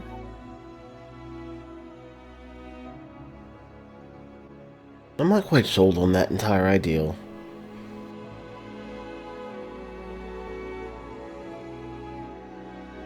And why is that? I don't know, just doesn't seem like it's a real thing to chase. That makes it more entertaining, does it not? Not exactly. Do you have something else you need to do? Also not exactly. Furion shrugs again. Well, I don't have much else to do. This sort of thing's right up my alley, so I'm totally fine with following it. And just how is it right up your alley? It's something interesting to do. Every grapevine has an origin. Even if what we heard is a fabrication, that still doesn't excuse that there is some truth to it. It had to start somewhere.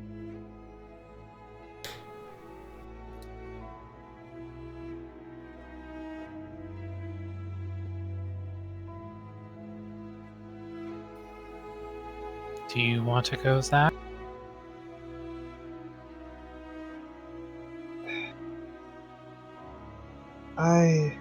Well, we might as well. I don't believe we found much in our own right. It might be fun. You know the things that we're still searching for. We're not getting them here, though. That's for certain.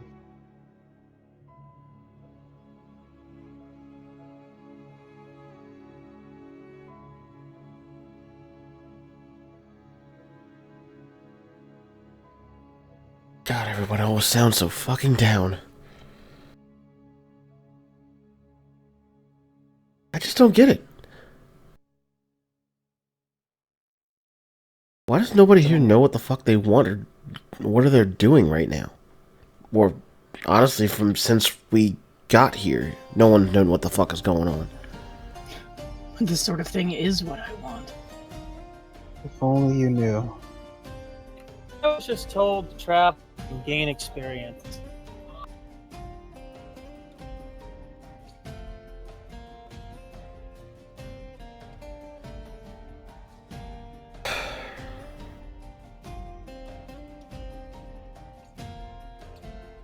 But aren't many people like that in life? Who don't know?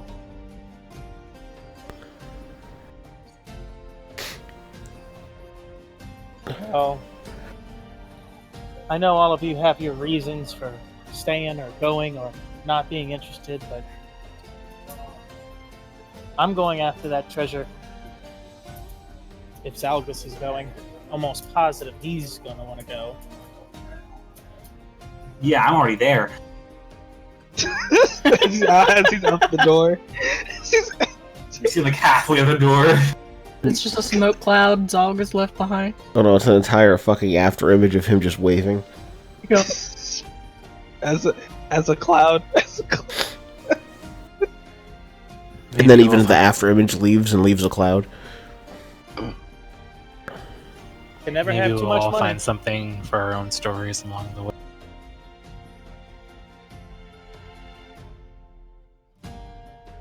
Right. And then- Dad, count me Sorry. in. What? Sorry. Never mind, you go. Oh my god. You, this house gonna be. Cyprian, I guess speak up. So, should we, those of us who want to go, should we just leave in the morning then? Unless there's any other loose ends that need to be tied up here. No, I suppose we should decide whether we're going north or east. I would like to leave at the latest by morning. People are getting to know us a little bit too much here. Is that a bad thing? For some people, yes, very much so. And why is that such a bad thing then? I'm very curious. Why? I actually agree with Faith. Why is that a bad thing? Are y'all It's a running bad from thing something? For some. See Zalgus kind of lean in on the table. Are y'all running from something? Or running to someone. Everyone just cut out for a second. I heard nothing. I mean, I'm running too, but you already know about mine. Sakari just looks to Furion, waiting for some kind of clarification. He just looks back at you, quirks an eyebrow.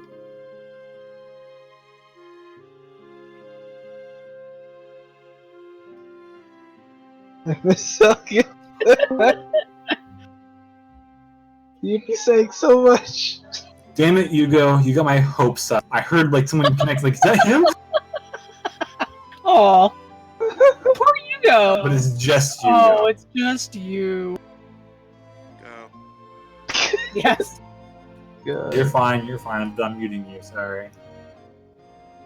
Continue.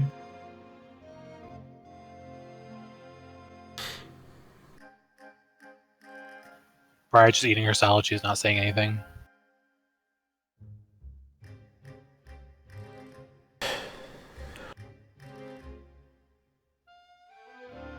Wow, y'all are interesting. Damn right we are. Or at least some of us. Such lively discussion. Jesus Christ, they're loud. Is it sad that I can understand them better than I can understand you? It is really sad. I wasn't gonna say it.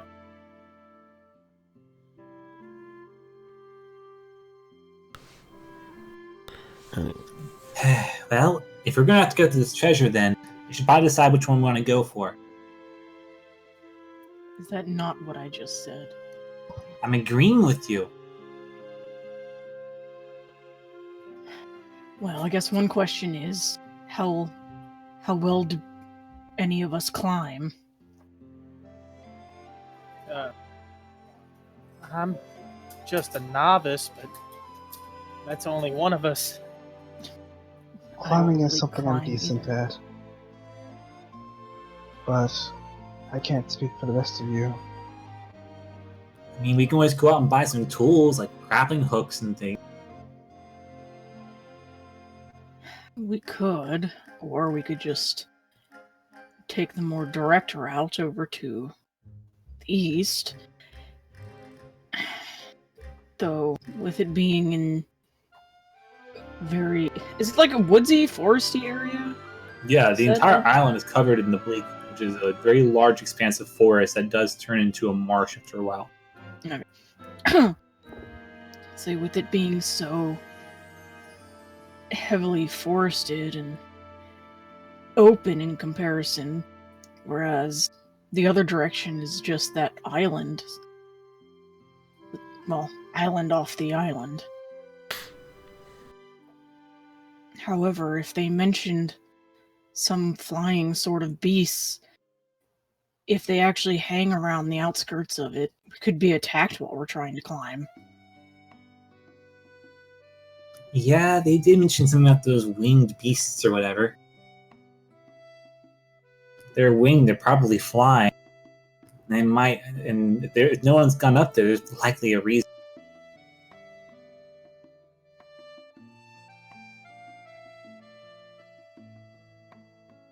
If we're going to go that way, probably need to take them out first. If not, all that we come across. It's either that route or deal with bandits and the occasional larger wildlife. And I'd advise falling from such a great height. Advise against falling from such a great height. Everyone just kind of looks to Fury, and Fury's sitting there shaking. He just shifts uncomfortably. Briar has this brief moment of like, wait, what? Looking at Furion. She is staring at you for a minute. He doesn't say anything else. Well, instead of figuring out what we'd rather take on as far as enemies go, or where we actually think is safer, we should probably figure out where to this treasure. Remember, I have this stone here that has that air rune inside of it. That's likely going to be very helpful in terms of where I can actually place it to help locate the treasure. So the better question is, where would be the most likely place to use something like this?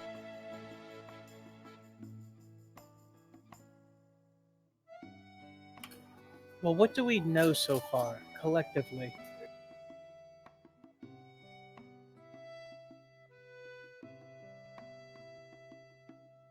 About this rock, as I point to what Gus is holding. He places it on the table. And again, to remind you all, refresh you what it is, it's a glass orb. It's about 3 inches in width and height. And inside there is a rune, like a runic sigil inside of it. And if you reach out and try to touch it, it's like cool. So it looks like it's humming with some kind of power. Okay, I take it back. This see-through rock? Neat, huh? Well, you said it was an air or wind rune inside? Yeah, the mages I stole it from in Reta. I know there's really, really swell shopkeepers, a wizard, really good friend. And he said it had something to do with the treasure of Hulhorg Spine Splitter, and it might be a clue or something. And the magi I stole it from, they're mentioning something about using it to go collect the treasure.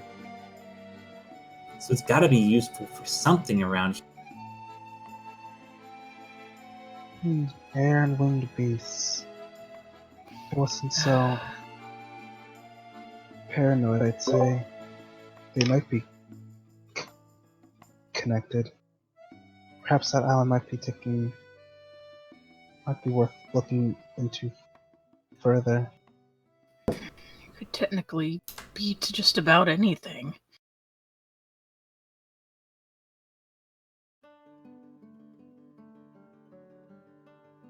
Well, what do we know about Hullhorg's spine split?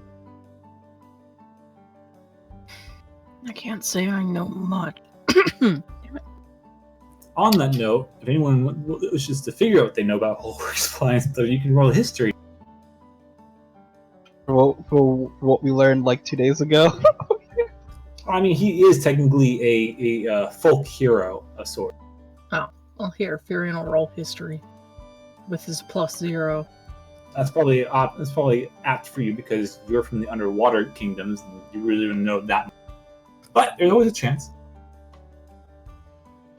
Well, there's always a chance. He's been wandering the islands a long enough time. Yeah. So with that 17, Furion, you spent much of your life underwater, but you spent quite a number of time also traveling above ground as well. And you've heard some of the myths, some of the rumors, and some of the eavesdropping excursions you made in your recent 20 years or so. Hullhorg Spineslitter, he was actually a tiefling. He was one of the first Lord of Pirates from that manifested one of the islands upon the Grey Sea. When he retired. He was one of the few pirate kings that actually retired that wasn't killed. And he actually came to develop Aidos as his actual home and built a gigantic fort here, buried his treasure, scattered about all of his riches throughout the island, and dispersed his wealth to help the island grow and prosper. However, his largest hoard, his greatest treasures, were always kept within a vault of sorts. At least that's the rumor. It could be a vault, it could be an underground cavern, it could be underwater, like it could be buried someplace. No one really knows. But he always kept that away from public eye, and people have been looking for it for the last hundreds of years. As far as who he was exactly, being a tiefling, he wasn't your typical tiefling. He wasn't the ruthless sort. He was actually a very honorable pirate for the most part. He was aggressive when he needed to be. He had a heavy hand when it was required. He's killed plenty of men, of course, but for the most part, he was known to have a very large fascination for birds, have a very large fascination for sea life and those from the sea, like the Azure Ocean itself. He also happened to have an obsession with diamonds. Obsessed with birds, you say? Yeah, fat chance. No one's like that. What a loser.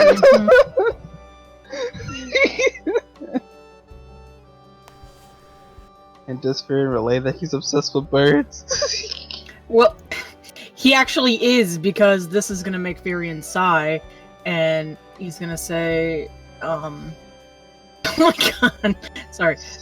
He likes birds. So, Guess what, guys? I am Hullhorg Spinesplitter. yeah, I know. Except you can't be because you're not honorable. Largo, protect me. From what? The truth? What? God, I don't need this. Fetch the Makira Chrome. I need to get some Okay. aloe. Okay, so Furion is gonna relay some of this. He's gonna basically mention, well, thinking about it more, he did have this strange fascination with birds and, well, creatures of the sea. So it does seem like starting far off on the coast might actually be more along his character. Though part of me wonders if that's a reason that he wouldn't put something there, since he wants to keep it out of public eye. You'd almost think that he'd want to hide it somewhere that wouldn't be potentially associated with him. And one other thought that I had, they mentioned that the area to the east doesn't usually have people over there because of, well, the wildlife. And yet bandits are collecting over there? Why? Maybe they have a clue that we don't. Yeah, but they don't have this. He holds up the stone again. It could be some of the magi that were in here earlier. The ones that were in the tavern? True, and in that case, we wouldn't really want to run straight into them. What's to say they don't have that?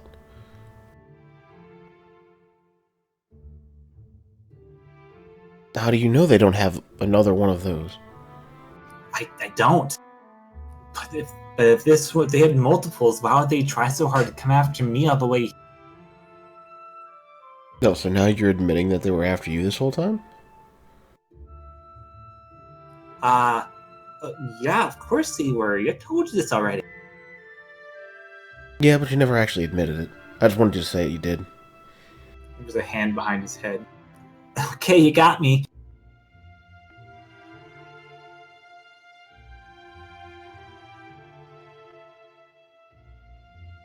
So, how unfortunate would it be if they found out they were in the wrong spot the whole time?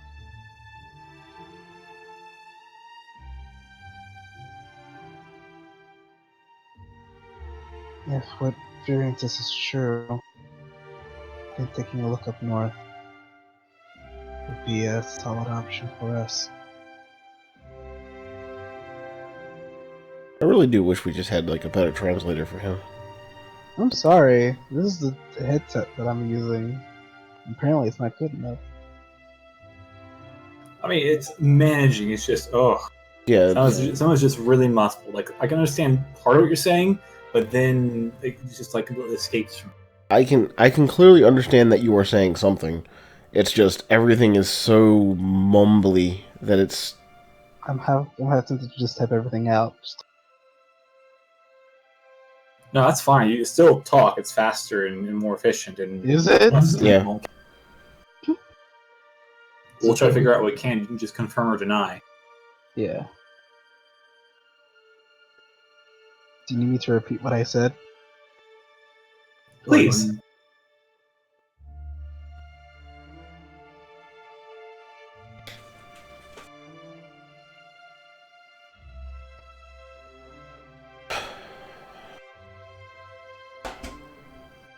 So then which one do we want to go for? East or northeast? Well, it sounds like you're more equipped to actually go east, but... Given the information that Furion told us, it seems like north would be the most obvious choice, but east is definitely east. Well, that's just it. It's the more obvious choice to actually go north.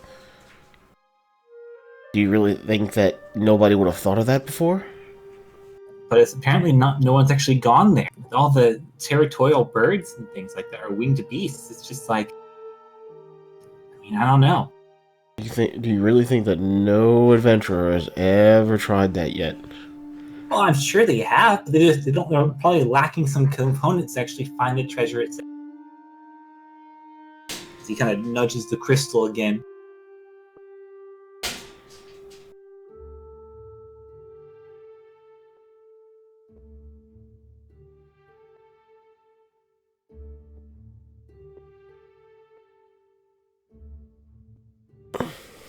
I don't know. Either way, I don't think y'all are gonna do well without me regardless, so I guess I have to go, right? How nice of you. Yeah, I know.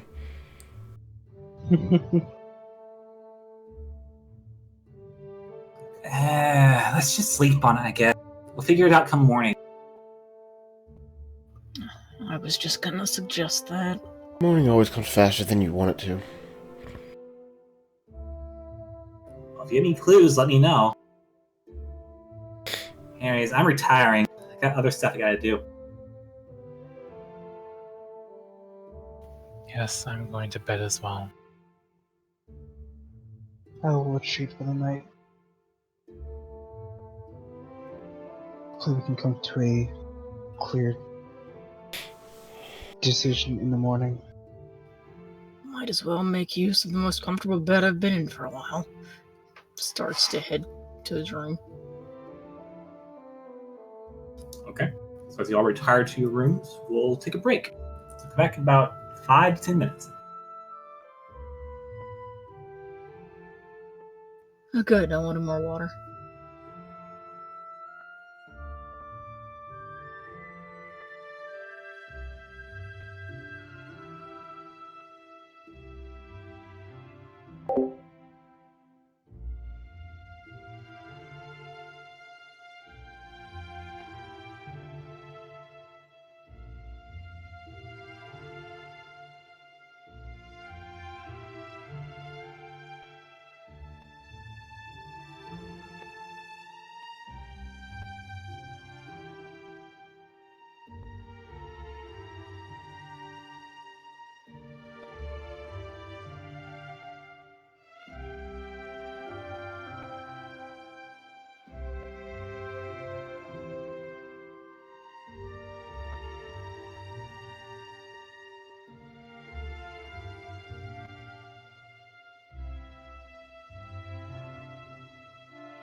Do I sound better at all?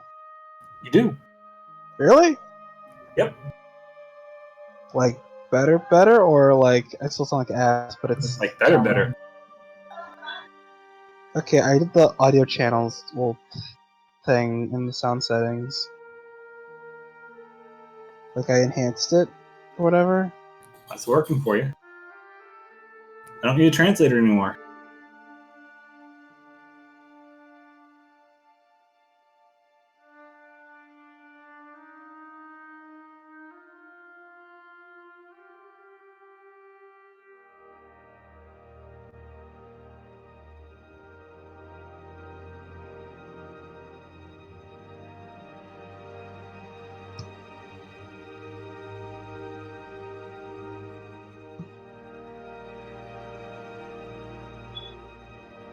Seriously, guys, trying to get any of you to talk is like pulling teeth.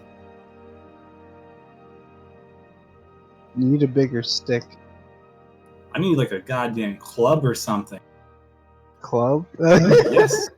Because you all are such interesting characters with a plethora of backstory that you can make and create and change and edit on the fly, and nobody can find anything to talk about. I don't like Faith's tone, alright? Okay, that's how that character is. She's kind of an asshole. So what if I'm on the run from Then okay, something? then stop You trying don't need to stop trying to out asshole each other and ask questions. Holy shit! Well, I already asked. So, what do we all collectively know regarding this treasure? That was the kickoff. Yeah. I mean, that's a good question to ask. But holy shit! Like, there's half the session has been silence, waiting people to respond or to ask questions or to talk or just period. I apologize. I know it's usually me, but my current location, it's also even harder now. I hear you. I understand. I mean, I share your feelings, considering this is the last game for 2 weeks. Yeah, there'll be a tech session going. Like, I can't help traveling and all that, but I mean, if I was a player of this thing, I'd be like bouncing off everybody right now. Y'all need a face. Technically, that's Fury and Zakari. Technically.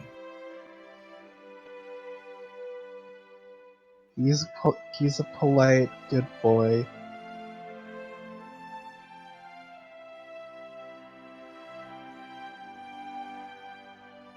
He's just a little bit weird.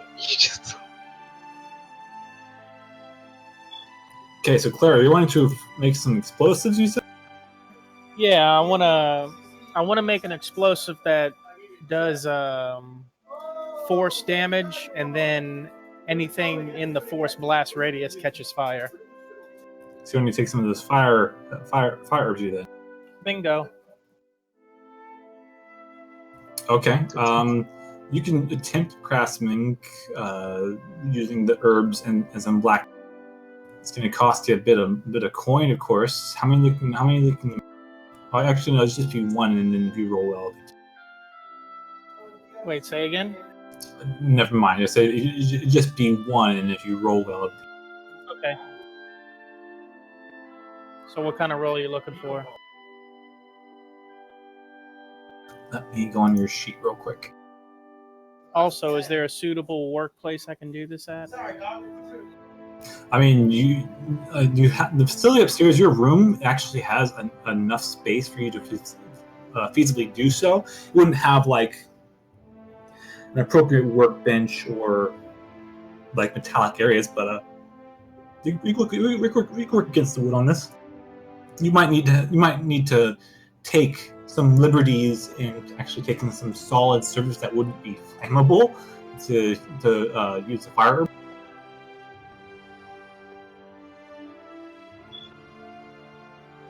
But yeah, I mean, definitely feasible. All right, let me know. Okay, so I need you to make. You're gonna do a tinkering check. You're now proficient in tinkering, so give me a dexterity roll. It'll be d20 plus your dexterity plus. No, sorry, your intelligence. Give me an intelligence roll. So d20 plus your intelligence plus your. So is that just a regular roll 1d20 plus intelligent modifier? Be a 1d20 plus 5.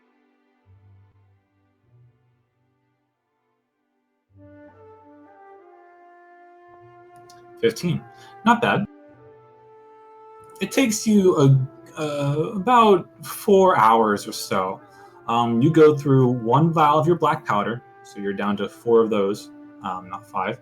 And you'll go through 2 ounces of your fire herbs, so you're down to 4.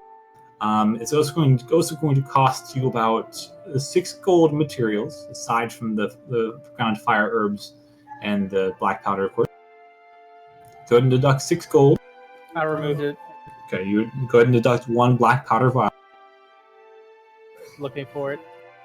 Should all be in alphabetical order.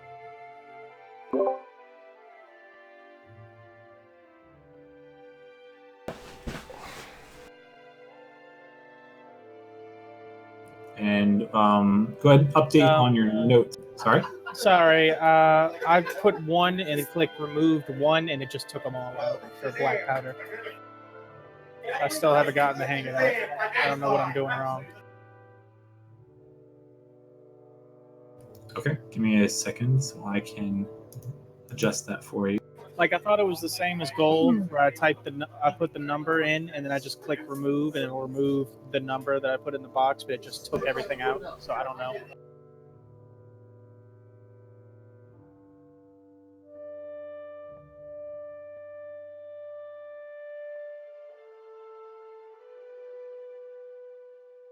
Let me get it back on your sheet real quick. And I'm just adding a personal note that I have 4 ounces instead of 6. Yep, okay. I added the black powder vial back to your sheet. You have 4 of them now. Okay. So you just got the 6, and it'll make 1 Molotov. You can add that to your notes as well, and I'll put those on your. So just one Molotov. One Molotov grenade. It's not a cocktail, but a grenade. What that's going to do is when you toss it, much like a pipe bomb, it's going to do that. It's going to do that force damage, and it's going to be the same area of effect. But it's also going to add 1d6 of fire damage, and it may cause burning if they fail a dexterity check. Cool.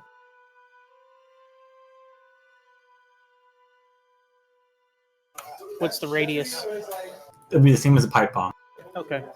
So it should be, I believe, 10-foot radius. It's 20-foot throw range and a 10-foot circumference. Yes. Yeah. So 1d6 force damage, then 1d6 fire damage. If they fail a dexterity saving throw, they'll have the burning. But I'll get that plugged into your sheet after a while.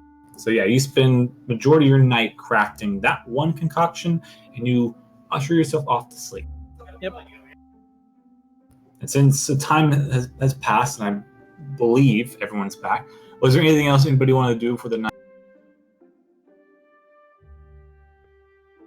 Nope, I'm good. Okay. Oh, Same. and as I guess Briar just goes to sleep, Zakari will get himself ready for bed and jokingly just think about where the treasure is for some kind of sign. See what drift off to sleep to. Okay. As you think about the treasures and think about the location, you put it in the back of your mind and think and think and think, and nothing happens. Worth a shot. Yours is not above level in God. Anyways. All right. So, as dawn comes to the new day, it is now the 7th of Tarsak. And as you all collectively wake up in the morning, about some of you wake up earlier than others, given fucking elves. It's about 8 a.m. But when you all decide to collect yourselves down back in the tavern once more.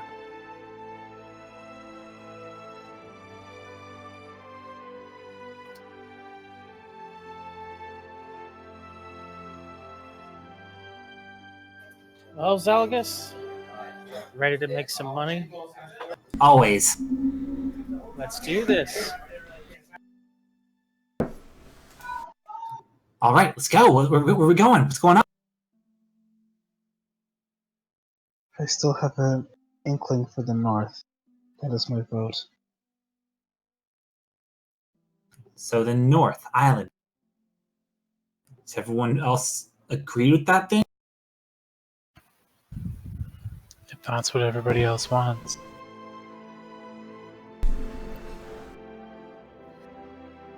I suppose so, though we definitely should buy equipment if that's what we're doing.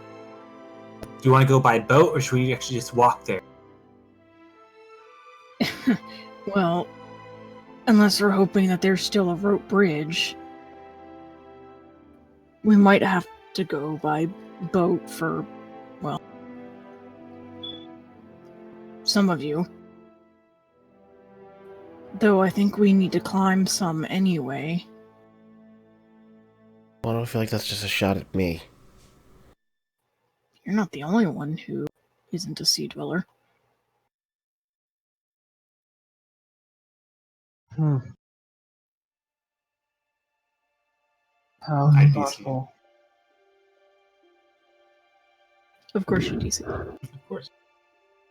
Anyways. I'm sorry, I missed. Did you all say to go by boat, or are going to walk? No one said anything as far as I know. We The were idea opting was towards pitched, boat but because people that can't swim as good as some others here. I mean, I can get up there just fine. I'm not sure the rest of you, of course.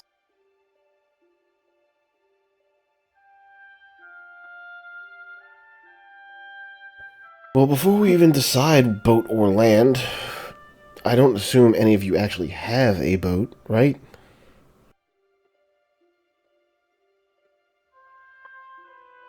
Well, no, but I'm sure that wouldn't be something that couldn't be fixed down at the docks. Maybe hire someone to take it. Maybe rent one out. Maybe simple rowboat would work. So something just to get us there. You're not going to want to take a simple rowboat across the island. That's not a simple journey. That's not, like... That's insane. I've done it before. She's right, actually. Taking a rowboat around an island like this, that's going to take a few days. I mean, we're talking about going completely on the other side of the island. The boat can't, of course, go through land, and I don't think there's any natural rivers or anything on this island. We have to go around. That's going to take a little bit. Not only would that take a little bit, but then... aggressive sea life becomes a problem, and... Well, we also have to deal with the birds, let alone dealing in a simple rowboat. Then you're trying to fit 6 people on that. That's... that's ludicrous. We'll have to either hire a vessel to ship us over there, or get one ourselves. I mean... Now, I don't know what they're doing with the boat that I came in on yet, but as far as I know, that's supposed to be returned to the family. How big is the boat that you came here on? Based on the condition it's in, I mean, it's big enough. It's actually a seafaring vessel. Is it not possible to borrow it for longer? The thing is in such disrepair that it would take a long time. It would take a lot more than just some elbow grease to fix. I've already done what I could with it, but it was a struggle to make it here. Now, the condition it's in will probably make it to the other side of the island. It shouldn't struggle with that. But, again, it's not my boat.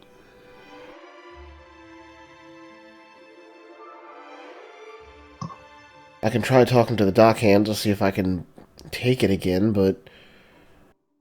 Again, I think it's supposed to go back to the family. If it's being auctioned off, we might be able to buy it. But... Again, it's definitely... Calling it a fixer-upper is... being very generous. Still worth looking into, I bet.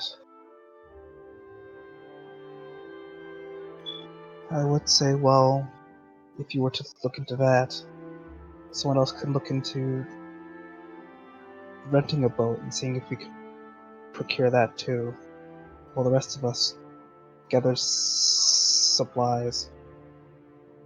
Does anyone have maybe any kind of magic to get us across? As he kind of looks towards Firion, Zakari, and Magic to get across the water. yeah, no, at the college I saw people who were flying and things. Can y'all do that? I I cannot. wish. My spells are more for destroying, not aiding. Though there might be someone in town. We just have to ask. Yes, let's ask someone who might be able to make us float or fly, and then tell them to come with us over near the winged beasts.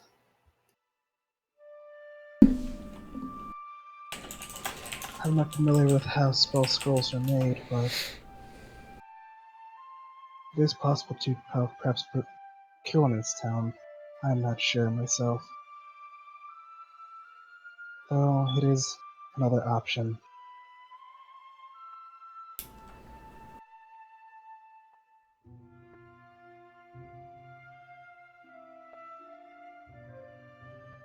the likelihood that anyone else that magically inclined in this sleepy old town is going to be unlikely. If it's not one of us, I don't think it's going to work out.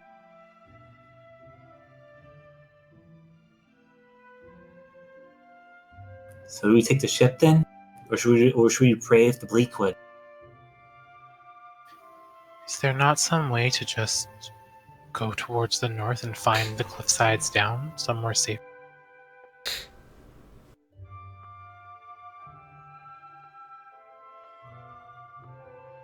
Even if we get down the cliffside, how are the three of them going to cross to the island?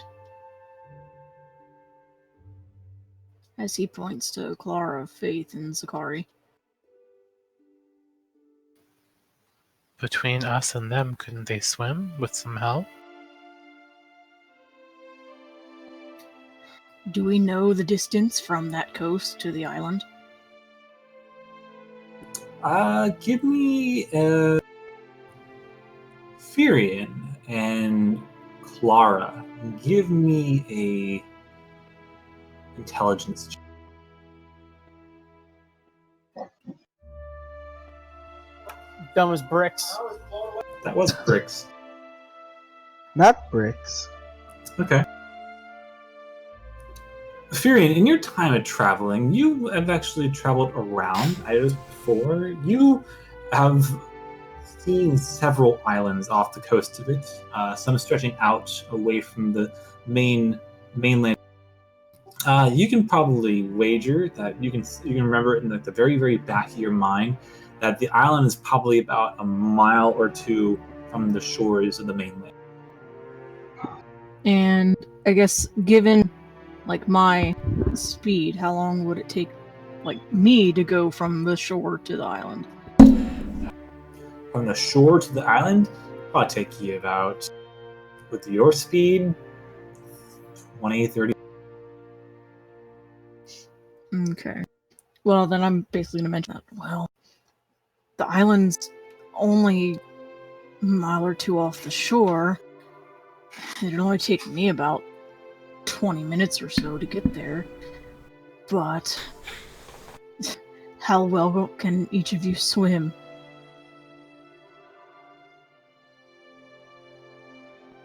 I don't think I've had the pleasures of swimming for a mile straight. Well, y'all could lean on us to rest, if necessary. Well, I feel like I could make the swim. I'm not a fish. I'm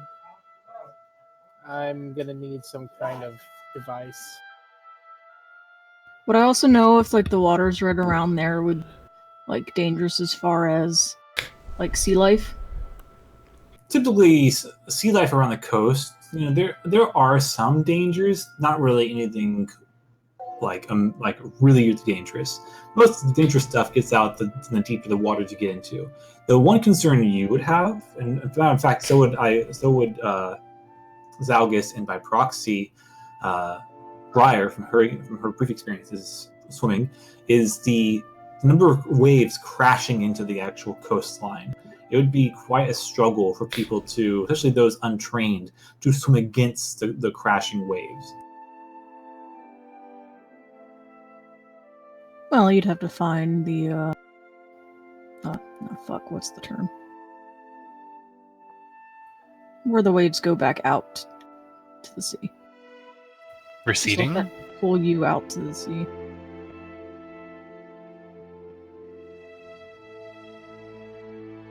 Okay, here's my other concern about us even attempting to do that swim. It's that we do have word, and let me clarify this again. Y'all have even said this, that the avian life is actually attacking people. So, do you think you can do that swim while also fending off birds? Or whatever else is below sea from there? Did they mention around where the birds actually reside, even low enough to the sea? They didn't quite mention if it was either on the island or off the island. They just mentioned those are. See, so none of the information is consistent. So we have to plan as if that is also the case. That we will be attacked by birds, attacked by sea life, also fighting any kind of sea current that goes through there. It sounds like swimming is out of the question for at least half of us. Green crosses his arm. Then get us a boat. A large one at that.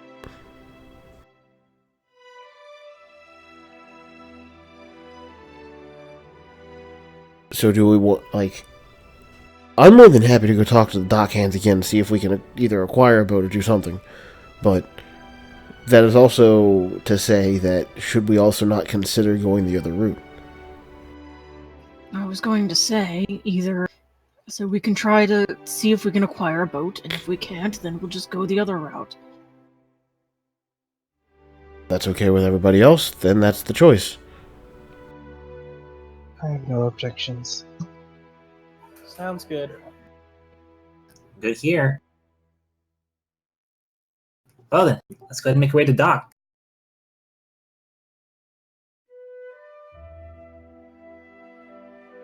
As Zalgus stands up, he looks to the bar. Hey, Pops, we're checking out. As Jones kind of looks to you all. Oh, all right. No tab or anything, of course. Feel free to come back whenever you have the time, of course. Good luck on your journeys. Thank you. As I walk up with the rest. Boo. There's some enthusiasm with that one. I mean, the background enthusiasm made up for his lack of it. Anyway, so are you all heading to the dock then? Yeah! Sounds like it. Yep. We have a boat, guys!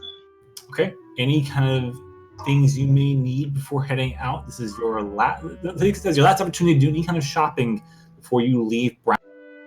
Time to buy some grappling hooks.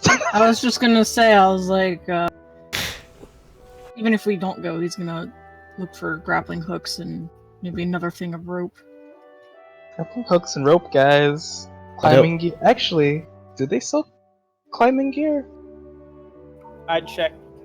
Clara looks at everyone and says, I checked earlier when I first came to town, and they didn't have anything like that besides a basic rope and a grapple. No gear for climbing. Just no climber's kit. Nope, none of that. Well, I'll say Furion does have some pittons to use for climbing. I've already got a rope and a grappling hook, but that's besides the point. The only thing I'd like to get still is potions, but I don't think that's going to be restocked overnight like that. Especially after a wedding. Unfortunately. Let alone, I'm also probably the one that's got to talk to dock hands to see what's going on with the other boat.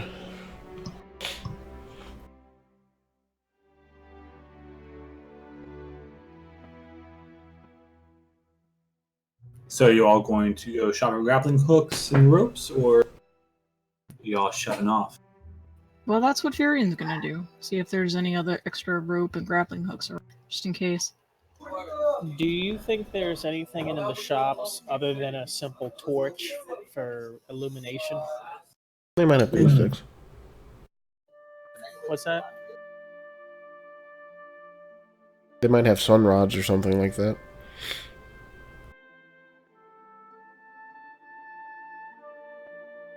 Yeah, we were all, well, not you guys who had the night vision, but I was pretty useless in that cave without some kind of illumination. I was hoping to bring something that would allow me to be self-sufficient. I have this. As he pulls out like a tiny blue candle, and he just kind of utters a word, and it comes to flickers. It's not much in terms of like how much light you're going to get out of it, but it works underwater.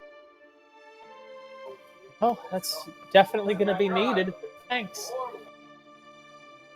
Whoa, whoa, whoa, whoa. No, no, no, no. I'm not giving it to you. I'll hold on to it. If you need it, let me know. Can you materialize it on my person? I haven't tried it, actually. But let's see if we need it first. They probably sell some, like, lanterns and things, too.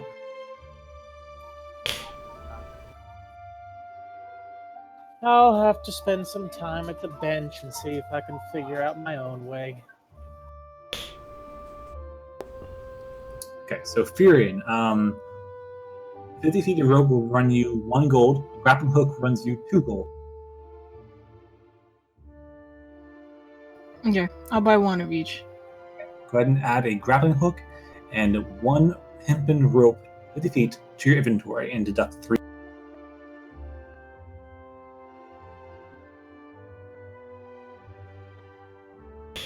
All right. So as you all are stocked up, and I assume ready, you all head towards the the very large lift that heads down to the coast. And as you all begin to make your descend down to the coast below, the waves begin to beckon to some of you. It's been a while since you've been on the sea, and the time you spent in Brownleaf has been, well, interesting, but I figure it might be just about time to brave the wilds again. And as the lift begins to descend down to the very, very bottom of the actual island itself, the large expanse of the cliffs are now behind you. And as you walk through the ghettos of the port towards the actual dock, there are 2 ships presently there. One of which, Faith, you recognize as your old ship, still in very much disarray, is boarded up, and there's barriers around it. They're not allowing any admittance onto the ship. You do see a few of the work crew that are kind of moseying around carrying boards and planks and nails and hammers and such. The other ship is one that has not been docked there previously. Apparently, it actually wasn't even there yesterday morning when you looked out upon the coast initially. This appears to be a new ship. It has kind of striped sails of like pinkish and white, stretching up and unfurled at the very top of the mast itself. It has about 3 crow's nests. It's about maybe 200 to 300 feet in length. It appears to be a longboat. It's typically a vessel that is made for transportation. It does have some feasible arms on it as well. You do see about 3 gun ports on either side of it. There are a mess of sailors and other people who are traversing to and from the gangplank to the dock to the ship. But those are your 2 options, other than, of course, rowboats off to the sides as well. So as you all descend down to the docks itself, what do you wish to do? Well, as I said, the first thing I'm going to go check on is the boat I came in on. So I'll have to go see some of the dockhands about that. I do take note of the longboat, but that's a backup plan still. Okay. As you begin to approach the boat you came in on, 2 look to be gruff-looking, bearded sailor types kind of swirl in front of you. Whoa, whoa, whoa, whoa! Excuse me, lass. This boat here's off limits. Yeah, I realize that. Who's actually heading the operation with the boat now, though? That would be the dockmaster. He's issued some repairs on the vessel, hoping to make it seaworthy again by the end of the week, but it's proven to be tough fixing. Yeah, it was in such disrepair when I came in on it, I know. I just wanted to see what kind of status it's in. Kind of look to each other and then to you. Wait. I mean, you're the one that rode this thing in. Unfortunately. Well, a blimey, sure, he did so and hard pressed on it. I'm surprised he made it to the port for it. That thing's all sorts of fucked up. Well, that's what happens when goblins take over a ship. Yeah, I heard about that. Those are some crazy little bastards. I mean, who the fuck knows how long they actually had it? They'd sooner blow it up themselves and give it away. I'm sure you showed them what's to, though, huh? They didn't make it, so yeah. Unfortunately, there was this paladin that kept talking shit, and they took him down pretty easy. They kind of look to each other, and you see them kind of giving themselves like eye. Say there, lass, you fancy yourself not busy later, huh? Maybe you'd like to go out and get a drink, perhaps you can tell me about your little adventure. Well, that sounds good. Me and my crew here are trying to actually get out of town today. What, you a captain? She looks back towards everybody else. I guess you could say that. And this is your crew. Some of them look a bit more green than, green, I should say. And the little one, is she your own personal... What was that last Personal word you what? cut off? I'm sorry, I said that little one, is she your own personal slave? Which ones were they pointing at when they said that? Slave part, Clara. The green ones, well, pretty much the rest of you. The rest- I am not green. You are green in many ways. Did he point to Clara? They kind of just nudged. Like, but he did make some note that he meant Clara. Yes, he mentioned the little one, so I mean, she's not the littlest one there. but I Briar mean, is the littlest one. I know, but I mean, obviously the kid.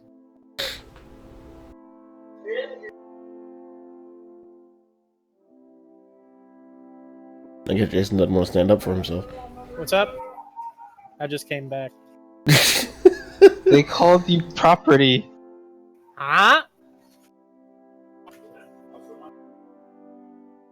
She kind of looks at the two sailors with a wide grin and say, "Do explain. Tell me, what is this property you speak of?" Well, you mean let her talk? She What can else say can what she she do? Can she do like somersaults? Cannonball? God. Face just gestured to let Clara walk up to him. Go ahead.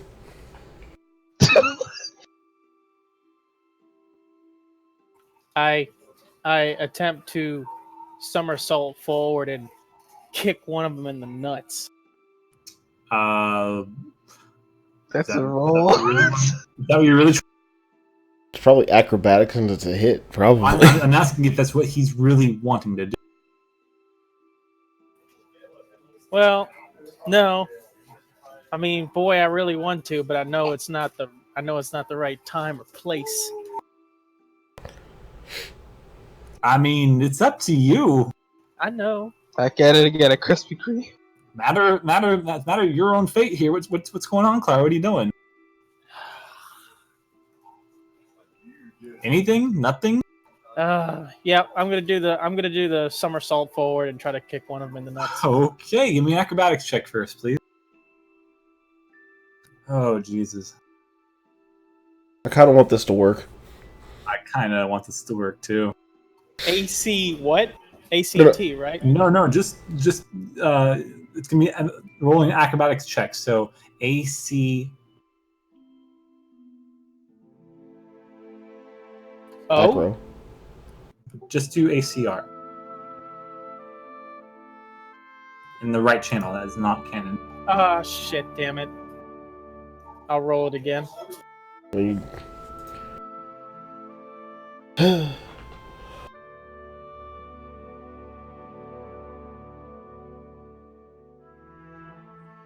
Okay. Damn it! Good roll. So you do that. Now roll to attack. An unarmed strike. Let's.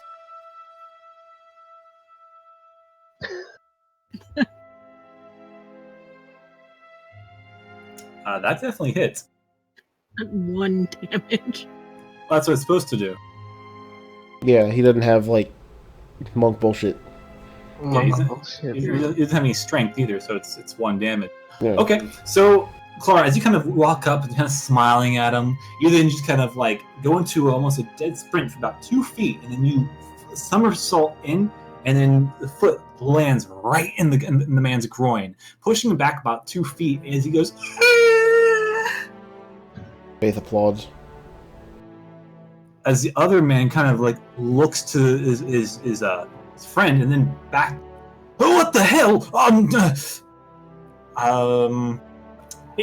Clara looks toward the other one and says, "I could do another trick too."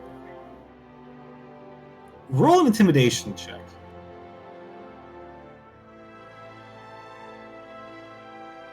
There's a INTIM. INTI. Just do that. Oh, Oh god. Well, as the man kind of starts to pull out his scimitar, he gets about halfway out of the sheath, and he looks to you as you say what you say, and he's just like, he looks back to his partner. He's on the ground, just completely in a fetal position, cradling his jaw. I'm making a roll for that real quick. One sec. So as he's rolling around, like writhing, he kind of like rolls toward the side of the dock, and he kind of starts like flailing around, and he actually falls into the. I rolled a nat 1. And as the guy just kind of sees his partner just fall into the ocean, he just kind of slowly sheathes his scimitar. Oh, all right, you made your point. Listen, we got to go. We got a lot of work to do. Well, if we're done with playtime, kiddies, we need to get somewhere. Sure, whatever you want. Got to go. Bye. As he begins to scurry off towards the inner parts of the this. Well, they asked for it. what? You just totally cut out from me. He said, "Yeah, they asked for it."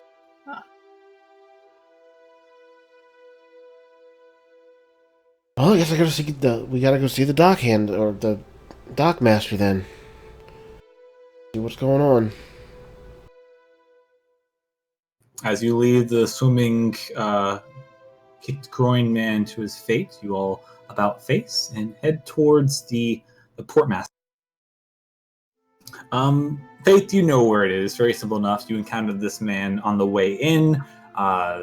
It's a small office on the very cusp of the port between the three. It was more of a shack than an actual facility. As you go up, you see the single lone warped wooden door in the single window, which is clouded by dust and sea foam, like moist. And as you kind of walk up to it, are you gonna knock? Yep. Okay, simple. As you hear some rustling and the door opens. Yeah, it's you. You're the one that brought in the ship, didn't you? Indeed. What can I help you with? Well, I was trying to see if they made an actual decision on what to do with the ship. Well, I mean, by rights, it goes back to the family, the captain who owns the predeceased, by right of, well, both the arrow and by law of the kingdoms, it goes back to the family. Well, right. But I didn't know if y'all actually contacted the family to find out if they actually wanted to get it back, or if they were going to sell it, or if they were going to scrap it. But Hey, listen, man. We don't got like magic here. We're simple folk. It takes time to like get information sent out. You know. I sent word via carrier pigeon about 2 days past, and well, obviously it's going to take a little bit to get up to the very far northeastern islands. right, I forgot it was that far away. It's all the way up in the Mia.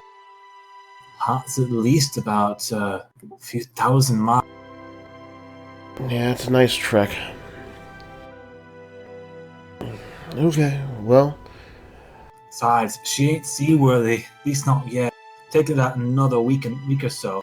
And, well, not to touch on the bad situation to the family, but they're also responsible for the repairs, as it were. Well, again, I knew that too. I was kind of hoping it was somewhat in better condition. But honestly, what I'm looking to do is I need to get a boat towards the other side of the island and back. Other side of the island? What for? We're gonna go on a small treasure hunting journey to kill some time and preoccupy ourselves for a little while. And we have word that the small island on the cusp of the other side is where we need to be. So we're prepared to climb the... how do I put it? The cliffside to go investigate it. But most of us are not, or don't have enough natural sea capability to take care of that, to get all the way over there. You're talking about going to Hoppy territory over there. Yeah, well, Not to mention, there's been a few manticores flying around that. Well, I already dealt with harpies on the way in on that ship before, and they're not that big of a deal. The harpies aren't the problem, it's the manticores. Yeah. It's the breeding season after all. They got a lot of young to protect. Somehow I don't think that's going to deter this group. Well, if you're looking for a ship, I suppose you can try hiring that longboat over there. I don't got another ship docking for at least another 3 days, and all I got left are longboats. No, that was the next stop. I was kind of hoping to actually just be able to borrow the... I guess we should call it the crap vessel at this point. Go over there and make a return trip. Since we're not really going out to sea on it, I figure I could make it work. Doing some repairs, there's a mighty few holes in the vessel now. I had to unplug some of the work you did on it. Shorty across the ship, I might add, and having to put some more professional touch to it. I wouldn't trust putting her out to sea. Again, if you saw the condition it was in when I first had to touch it, you'd understand. And then you do what you gotta do when you're in the middle of the goddamn ocean. I hear you. I'm not questioning your judgment or your abilities to do what you need to do. I'm just telling you right now, she ain't going anywhere. That's unfortunate. Well, do you know where the captain is for the longboat?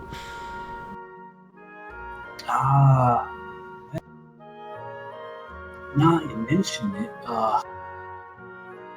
there's a captain for it. He's actually on the ship right now. You want to ask for Camus. Kings? Yeah, Captain Camus. Oh, so Camus. Camus. Let me put this damn dog outside real quick. God damn it.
I don't suppose anybody's actually having anything to add to this so far.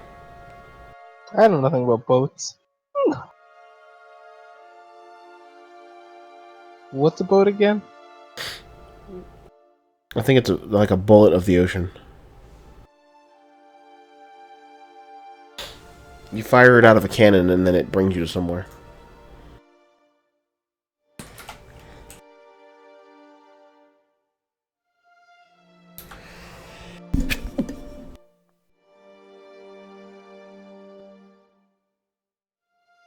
Sorry, I'm back. You're back and I can't stop sneezing. That's fun.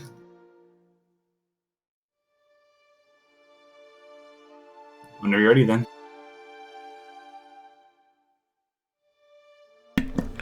I'm ready, just go ahead. Oh, you want to look for Captain Kane? It's not that long. She's a good vessel, she is. Just docked here yesterday.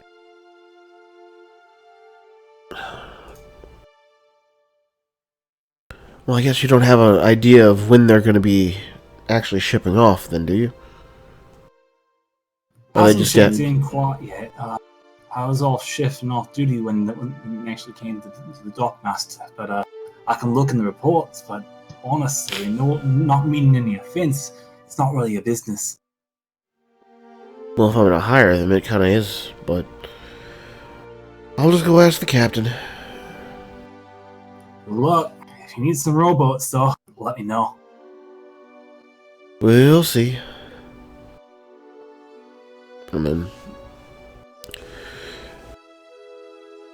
Alright, did y'all hear that at all? Clear. Yep. So for those of you that couldn't hear, the boat I came in on is going to be out of commission for some time. They're going to have to return it to the original family, like I said. But we don't know if they'll wind up selling it or not yet. That word hasn't come back. So we'll see where that happens later. For now, the suggestion is hire another boat to get over there.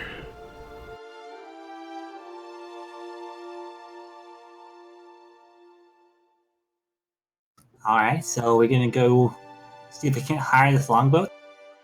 That's the next plan. I might be able to talk our way onto it for either minimal price, I should say. But we should probably still have a backup plan. The next ship that's supposed to come in isn't going to be here for another 3 days, and I don't think you're keen on waiting for that long.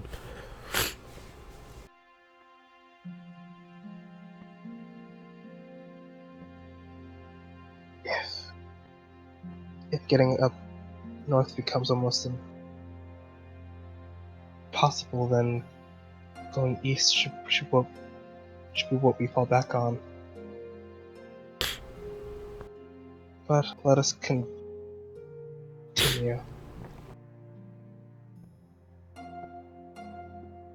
Alright, lead on.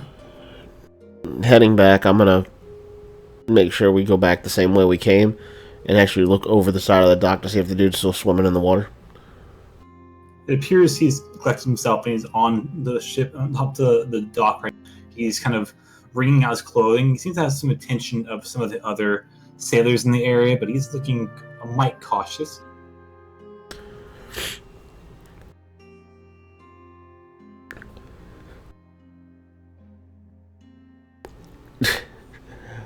This is going to be really dumb, but Faith's going to like put a hand to the side where it's not directly facing him to that, and just yell out, "Hey look, there's the guy who got kicked in the nuts by a kid!"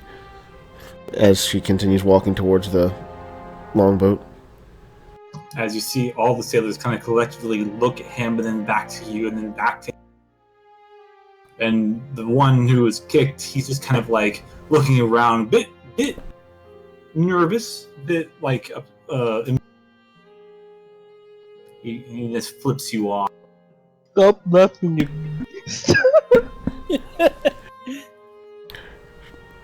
And she yells back, "You asked for it!" Honestly, some people. He technically did. He actually did ask for it.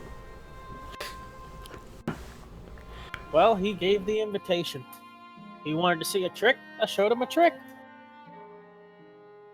So, why would he think you were that? Something going on here I don't know about?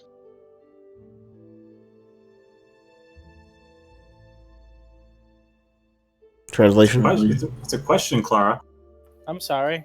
I thought he was speaking out loud. I didn't understand. Say again, please. It's still a question. Well, what was the question? I We, didn't really. we couldn't Why would he understand it. Really? I thought I was. I understood it perfectly. I didn't. Uh, Wait, why are you lying to me? You sound like you have a blanket covering your mouth, and you're like 20 feet away from your mic. I will type out what he said in English then. He said, "Why would he call you that?" Oh, why did he call me that? Yes.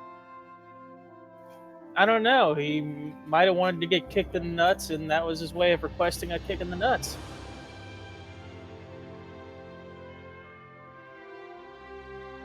Still, it troubles me. Well, never you mind about that, she says with a smile, waving her hand up and down. He got what he asked for, and everybody's happy. I'm fairly certain he's not happy. That's a matter of perception. Yeah, that's totally the face of joy. Well, he is a glutton for punishment.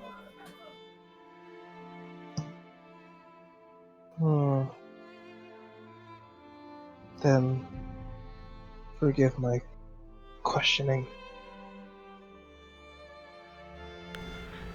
Remind me not to get on your bad side. There is no bad side as long as there's respect.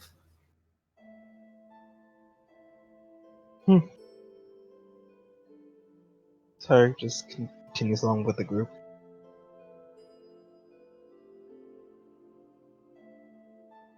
All right. So where are you going? Well, we're still heading back towards the longboat. I figured that was happening. As you make your way to the longboat, you the dock stretches out to the very farthest end of the port itself, as it is a very large.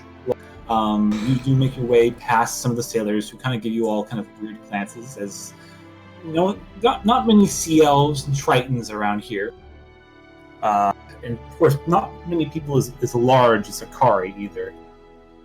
As you all make your way down the dock, the gangplank is there. You see a few of the crew conversing with other crew, not on the gangplank, but on the actual dock itself. Next, about 3 of them. They seem to be dressed in meager outfits, browns, blues, touches of orange here, like hints and like corsages around like their wrists and embroidered on their pockets. One of which looks to be a bit more flashy than the others. He seems to be wearing a 3-pronged brimmed. It stretches out far and kind of curves upwards. They're folded over each other, has blue and kind of orange textures to it. He has kind of a long braided black beard. It's 3 individual braids, each one stretching out to the left, to the right, and to the middle, with beads kind of interlaced within. He has kind of a large, kind of like almost like a wide nose, but very kind of endearing eyes. His hair is black and matted, very curly, and he's completely like matted down in sweat.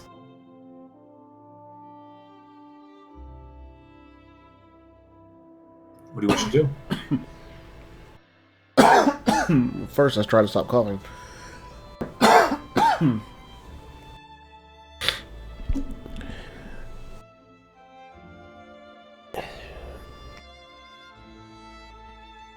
Did you say he was actually on the ship, or No, is he? they're all on the dock itself, next to the gangplank leading up to the.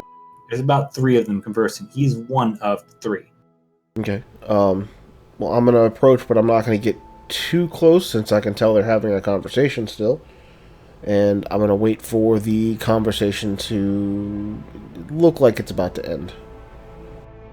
Okay. It's pretty much ending as you get there. As you see the two other men, they kind of slap their fists against their chest and begin to disperse. One up the gangplank of the ship, one kind of like jogs past you. And you see the gruff, curly-haired man kind of pull out a flask from his back pocket and then kind of downing it. And he starts chugging for like a good 10. Probably at second 7, I'd approach. Ahoy! He kind of puts an index finger up to stop you from talking as he chugs the last bit from the flask and kind of shakes it above his mouth, getting the last few drops onto it. He then smacks his lips and he puts the flask back in his. Hey, yeah. Well, what can I do for you? Can I assume that you are... About to look at my note. Are you Captain Camus? Captain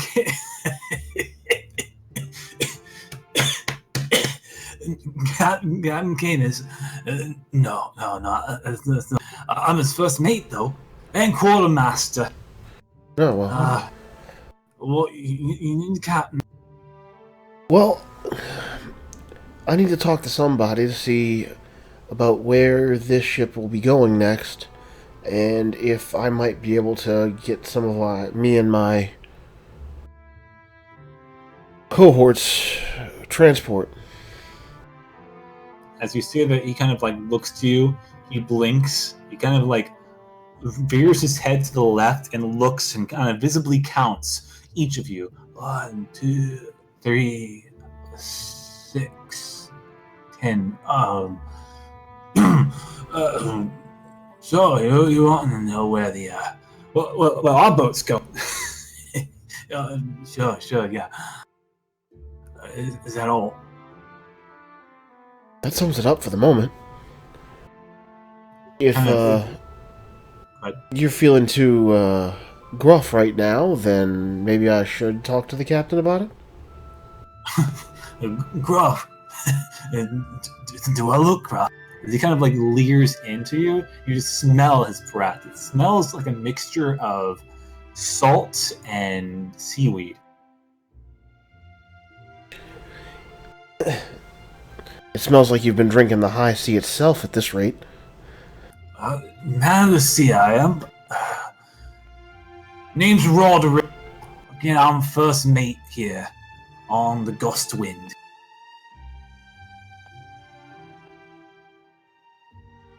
Oh, I thought there was going to be more to that story there.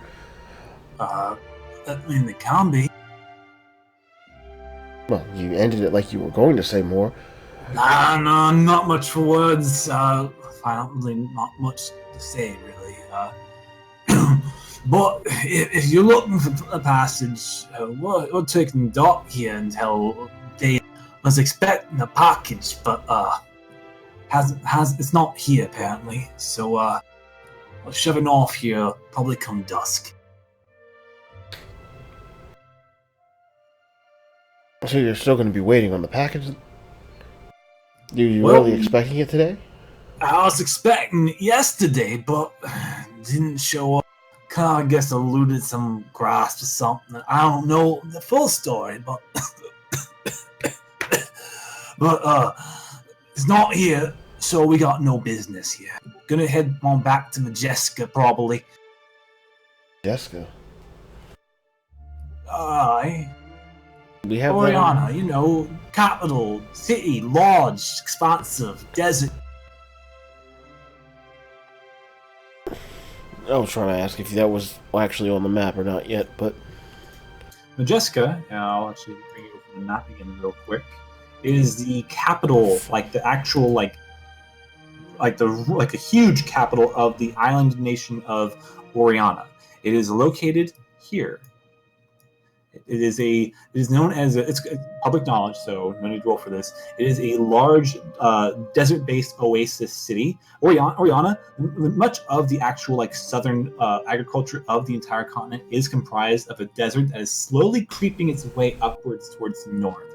So Majeska used to be a very boisterous and very populated grasslands-based city, but over the last 80 or so years, global warming has struck this son of a bitch, and the desert has started to creep its way in to where it's now more of an oasis type capital. The kingdom itself is very, very rich. They're known quite severely for their large masses of riches.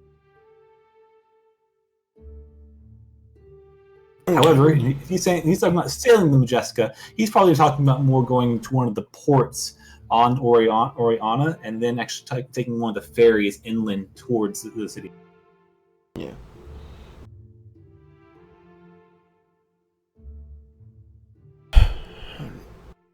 Well, that doesn't sound like it's going the route we're meaning to go. Or are you going completely around Lados to get to Oriana at this point?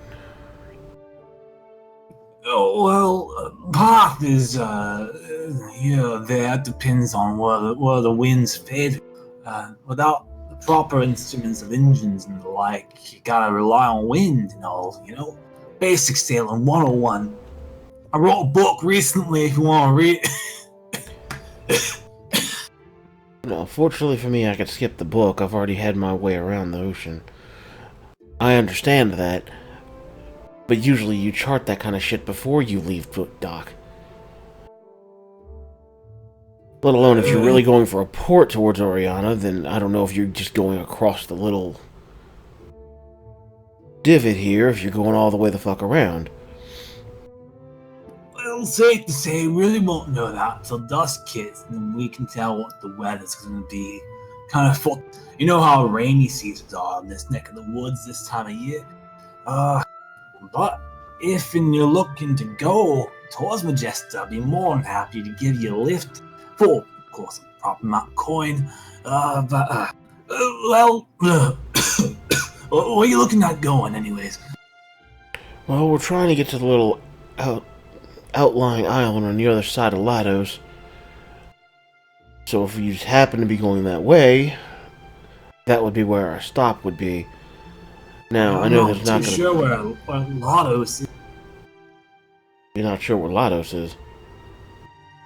I ain't heard it.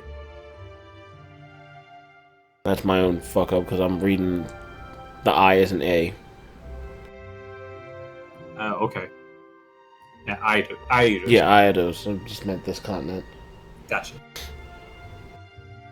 So you want to go to one of those little fancy little mini islands on the side there?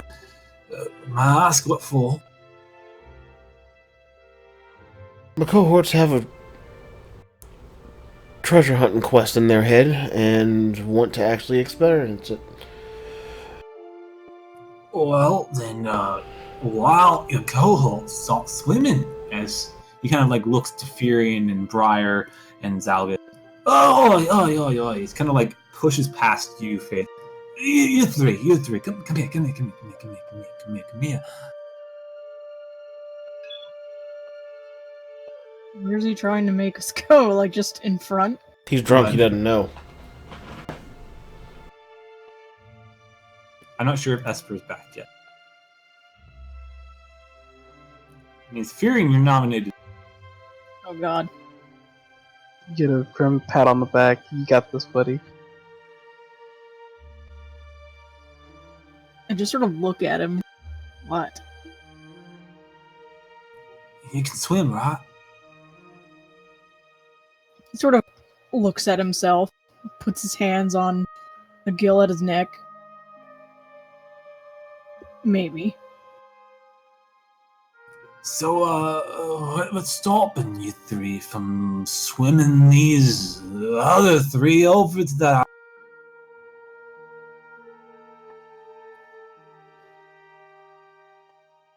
You really think we should just swim them a couple miles? I mean, maybe. Oh, where are you from there? green blood thing? The sea. That's funny. That's funny. What part of the sea? All parts of the sea. Oh, you're one of them Azure lights, the undersea folk. You from the cop? Can you tell me what's that? So are you gonna let us rent a boat or not? Well, how about you, lass? Where are you from? As he looks towards Brian.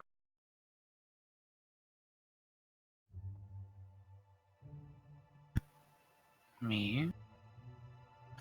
Is there another lass here that has skin like you? She just blinks a couple times. I'm from nowhere important. Ah, you're a pretty one, aren't you? Not much on words either, but you got me curious in a sense.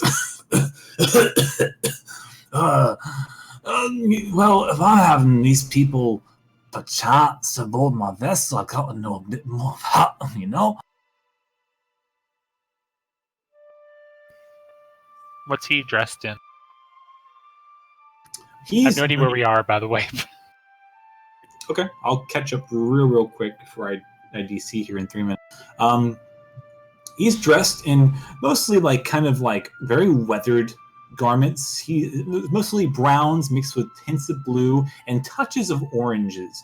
He's actually a very kind of gruff man, very greasy looking. He has curly black hair kind of going down to his shoulders, kind of puffed up in a fro.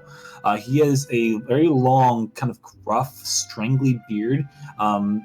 His beard's braided at 3 points, one on the right, one on the left, and one in the center, with braided with like very colorful beads. He's wearing a 3-pronged hat with the very tip of it kind of outstretching and curving upwards. It seems to be a brown with hints of orange along the rims of it. He has kind of almost endearing eyes. If he wasn't just now seen stuffing his face with his flask, and his breath smells like seawater and sea. He's pretty much been asking Faith and you all some questions, and he kind of pointed out the 3 of you who are more adept at, and kind of wanted the 3 of you to come up so you can talk to him. Can you describe him in like 3 words? Drunk, greasy, bilge.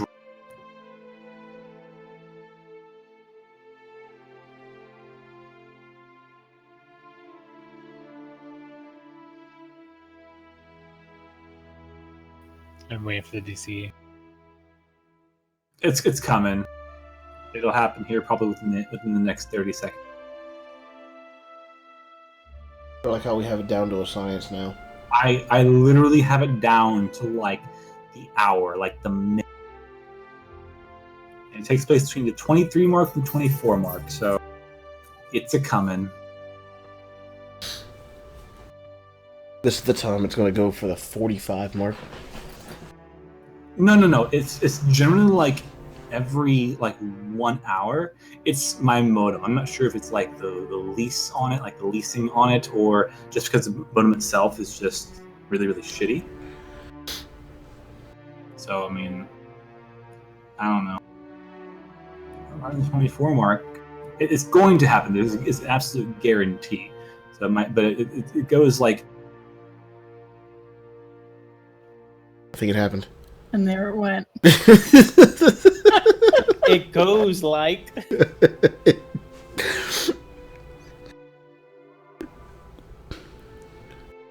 I'm back. What I miss? Absolutely nothing but laughter. It's not very nice to like laugh at me. We're laughing Anyways. with you. Right. Laughing with me in my silence because I'm DC. Anyways, DC's done. Continue.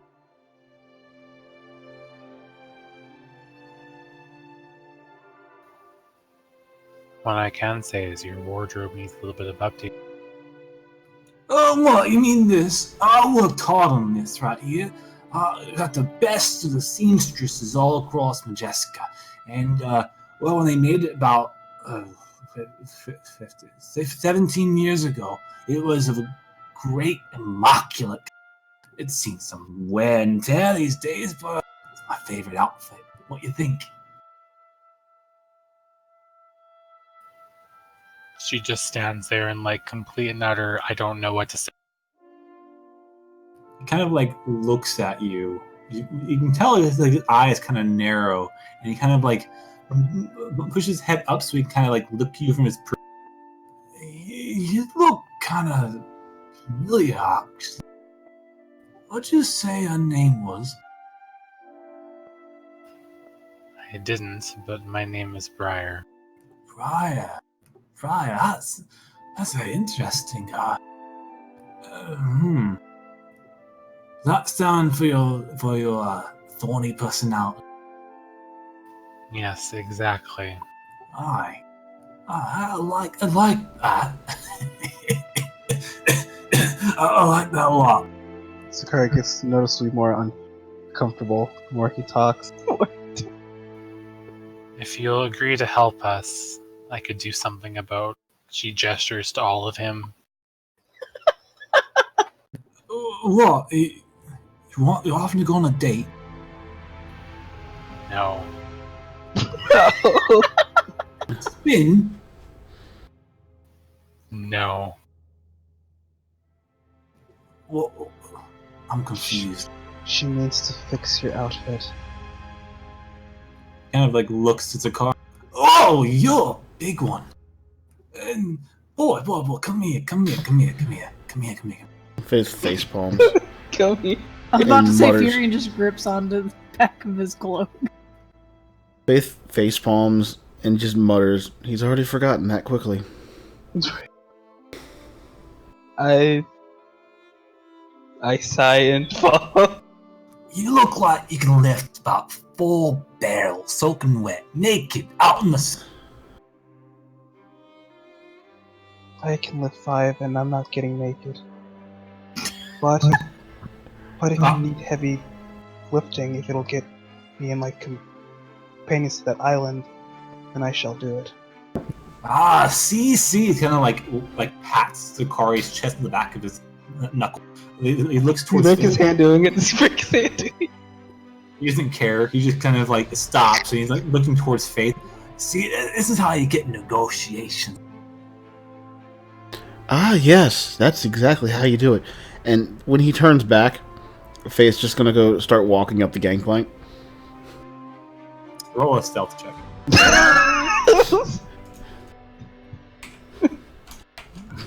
Exclamation S is not gonna cut it. Not bad. Not bad at all. As he kind of like turns away from Faith and backs to the car. So forget the naked bit. How about can you raise a mass by yourself? That's good. And I was gonna ask you out of character, do I know how to do that? he's not even like paying attention. His eyes kind of leer over towards Clara. He kind of like examines her. He looks almost bewildered. His eyes like crease upwards, like what the fuck is this girl doing here? And his lips kind of like purse together, and he blinks about 4 times, kind of in slow motion, thinking that she's just going to disappear with every time his eyes open back up. And then he looks over towards Zout, just completely ignoring Clara. Like, what is this girl doing? You look like a soggy old little lot. Zalkus kind of like smiles at him with toothy grin. Listen, I'm just here for treasure. I mean, if you're needing help on board, I'll be more than happy to give my assistance. This is my first time on a ship and all. I don't like you.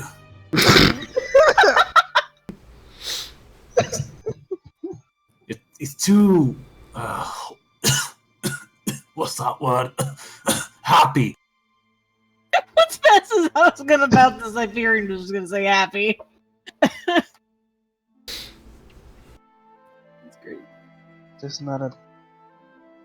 Okay, Faith. While he's preoccupied, what are you doing? After I get to the top of the gangplank, completely out of line of sight, I'm going to find the nearest crew member and ask where the captain is. Simple enough. As you kind of like flag down the crew breeze, he's carrying, looks to be looks kind of like a younger half elf. He has kind of like this bushy red hair, actually quite handsome the more you look at him for some reason. But he kind of like looks to you, kind of like double takes, like what? What do you want to do? She was. I'm looking for Captain Camus. Camus. Ah, yes. Well, he's here. Do I know you? Maybe not. Did Roderick give you permission to be on board? Yes. He's allowing me to go actually take my query up with Captain Camus. Roll a deception check.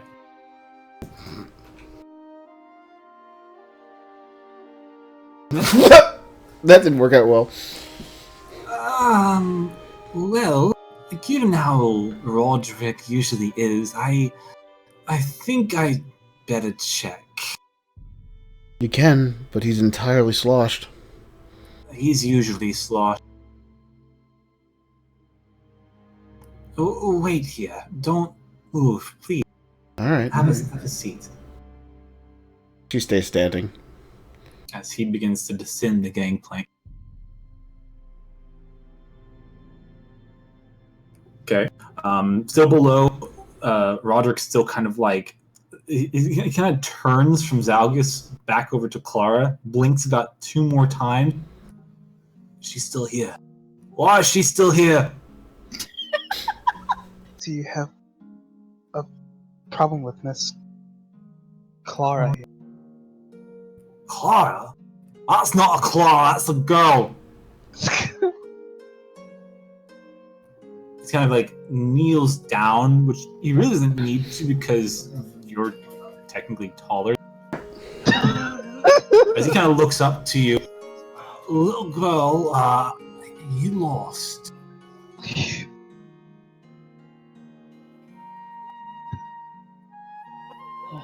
She sighs and says, "Look, it's clearly too early for long stories, and well, let's just say I'm with the group there that's boarding the ship."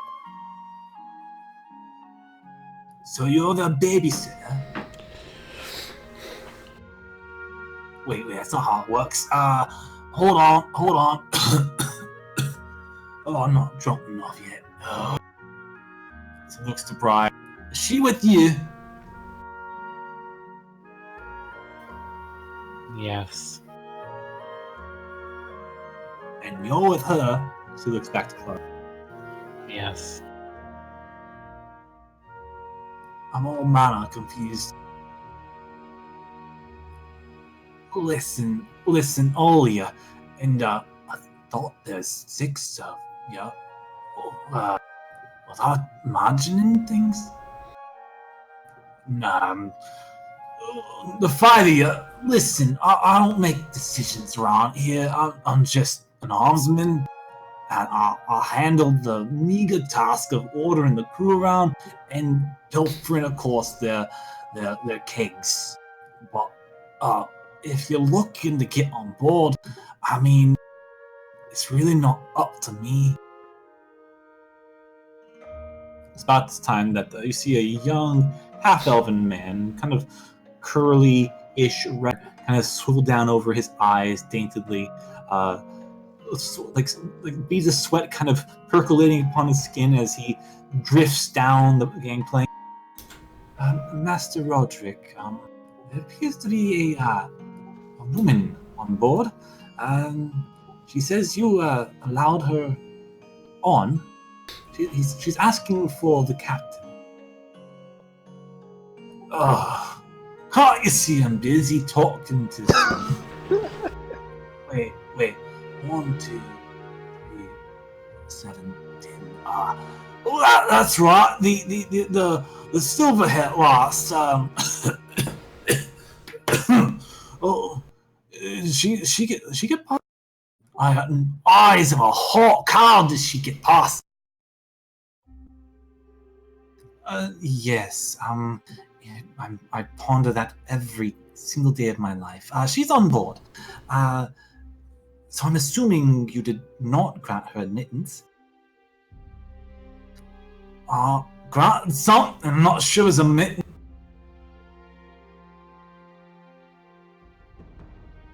But fine. You all get on the ship. We got matters to discuss. But you, as he points to Clara, watching you.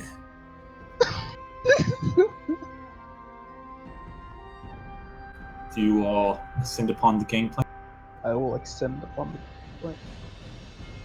Sure, Farian finds this all rather amusing. Briar, Clara. She walks on the boat. Okay. In this short stint of time, Faith, are you sitting still? Yeah, Faith sat still. Well, she didn't sit, she stood, but, you know. All right. So, as you all are now on the gust, as you enter the actual ship itself, you see off to the side the ship is long and for the most part pretty clear. You see the crew carrying crates, which appears as they pass by you, the wafting scents of some jerkies, some other dried fruits. And it goes to Clara. You immediately notice that you see little kegs so that smell a familiar scent of powder, which you've dealt with previously in your. And most of the trying to think of the right name of it. I actually just researched this. It's the main hub of the ship. I forget what it's called. The top part of the ship. It's mostly cleared of any debris. It's in very good shape. It looks almost brand new. Like it's not seen much in the way of use or battle even. You would know that at least Zalgus and Faith would definitely that long ships are typically 3 layers. The story below the top floor is mostly used for recreation. It's where the cabins are. It's usually where the captain's quarters are, and most other like supplies and other things. And the bottom part of the ship is usually where there are a whole entire row, as long as the ship itself, of oars to row the ship. For when there is not enough wind to push the ship where it needs to go, the crew can actually row the ship to kind of influence, manipulate its directional movement. So, as you all are now on the ship itself, the half-elven gentleman has escorted you all on with the first mate, Roderick, kind of coming in behind you. He kind of staggers on board, kind of grasps the handle, and he looks over to Faye. Yeah. You got past me. I'm impressed. There's a lot more to be impressed about. No. I know we just met, but you know, don't tell me to get undressed. I mean, if that's your style, then whatever. Maybe like last if you ask real nicely. Somehow I don't think I'll have to ask very hard. I see what you did there.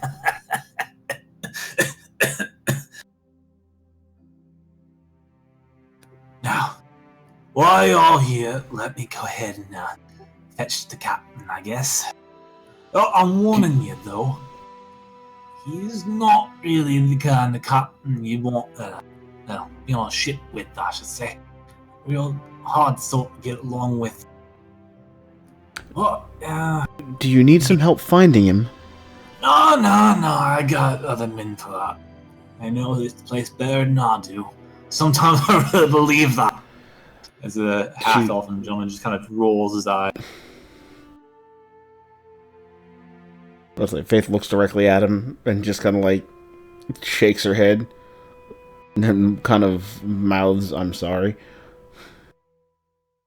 He just kind of like looks to you in like a sympathetic plea. I'll be right. Well, not right back, but back in a little bit. Don't, don't move.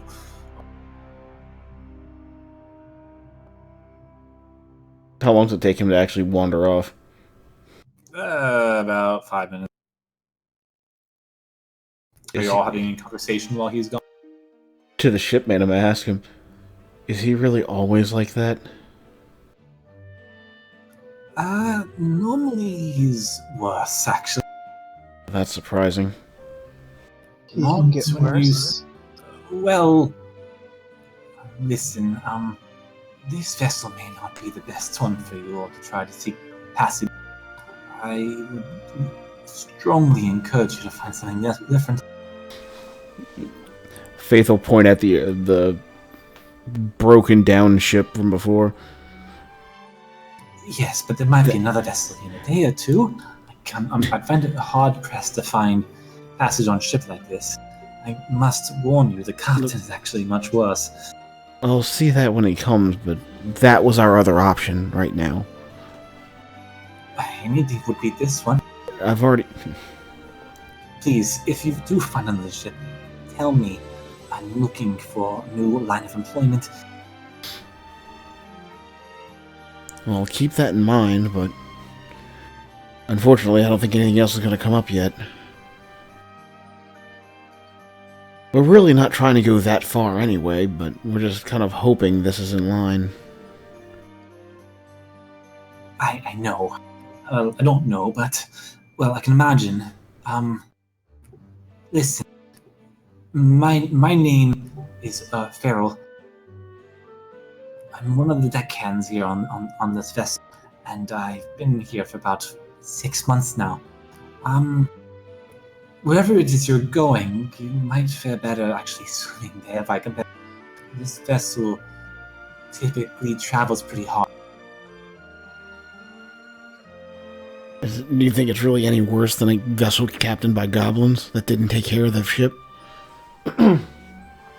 Listen, the goblins might be more pleasurable than this crew. Ooh, that's big words. Are we in earshot of this conversation? Yeah, you're all here. Sounds like fun, Clara says. You have a weird idea of fun. Yes. You've already foregone the idea of swimming. It's not in our best interest to do so. Well, this is our current situation, so we can either take this or leave it. Alright, if you insist. Listen, I need to get back to work, otherwise the quartermaster's going to have my... Are you sure the quartermaster's even going to remember anything? No, but he simply likes to yell for no reason otherwise. And what's the difference if you actually do anything or not? At least I feel good about it. Well, makes sense. Good luck, and you'll need it. As he makes his way back into the lower quarter. Any extra thoughts?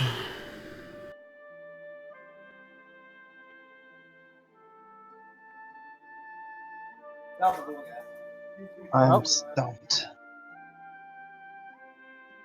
Unfortunately, sometimes you get people like this. I don't know, I kind of like him. Yeah, opportunity for an interesting conversation, to say the least. Opportunity to discover some interesting items. Perhaps something might be down in the hold with the lock conveniently not fastened. If someone like that's the quartermaster, I'd worry about the rest of the crew. Well, the rest of the crew doesn't sound like it's the problem. Well, I'd hope not. You never know, the captain might just be getting bad information from the quartermaster. Or his first mate, I should say. Well, in the end, I'm sure none of you want to get wet if you can help it. I just give Clara a look.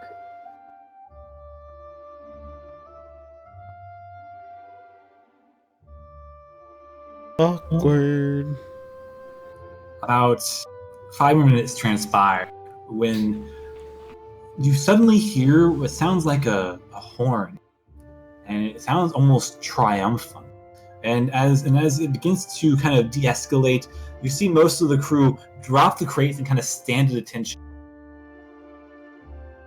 As you all kind of look around, like, what's going on?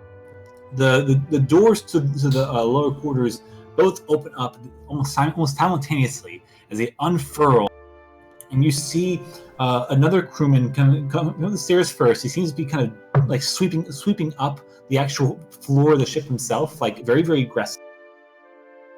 And out staggers the quartermaster, Roderick.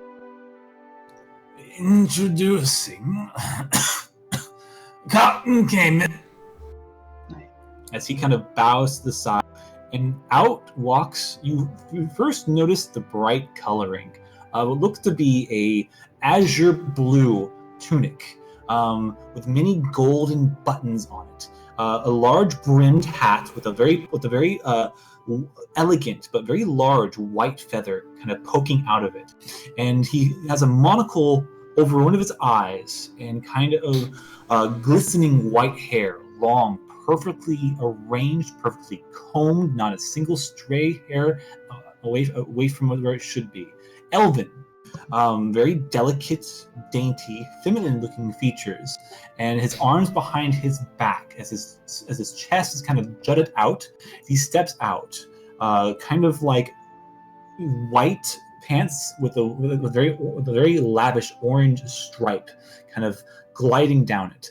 Briar, you would actually be very, very impressed with his choice of outfits and how very well tailored they are. But as this gentleman comes strolling out, his eyes very cocked, half closed, he looks upon each of you. His lip kind of furls upwards, kind of wrinkles his nose upon looking at Furion. So, is this the crew in which seeks passage? I might ask all of your names, but honestly, I do not care. I am Captain Camus, and this is my vessel. What is it that you seek aboard the Gustwind?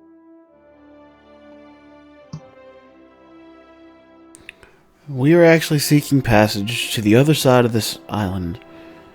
We wish to go to... I forget, did the other small island actually have a name? I don't recall at this point. Nope, just a random island. There's a small island on the other side that we are trying to get to for our own purposes. And you wish for me to take you there?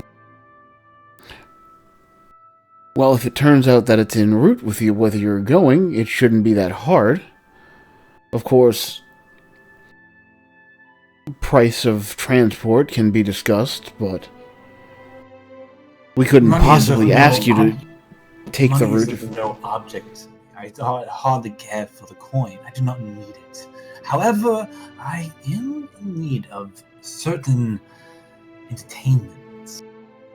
And just matter of factly, since our cargo was not here upon pre-arranged discussions, I am a bit miffed, as it were, and I'm looking for something to cheer me up.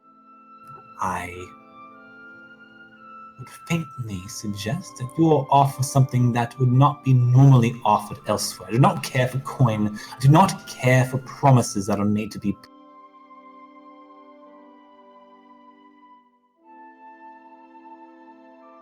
Well, one of the first things that comes to mind, would you like to see me beat the living shit out of your first mate? That seems pretty entertaining to me, at least right now. His eyebrow kind of raises. He looks to the first mate. She's kind of like, "That's funny." Look, I'll even do it with my bare hands. Well, the thought has become, well, interesting notion. I would be pained to say I would not enjoy seeing such a spectacle, especially seeing you attempt such a task, however meager it might be, but I also must say you'd probably hang for assaulting any one of my crew. It was worth a shot based on how he acted on the docks. But she snaps her fingers. Darn. Well, that was a big chance. And what of the rest of you?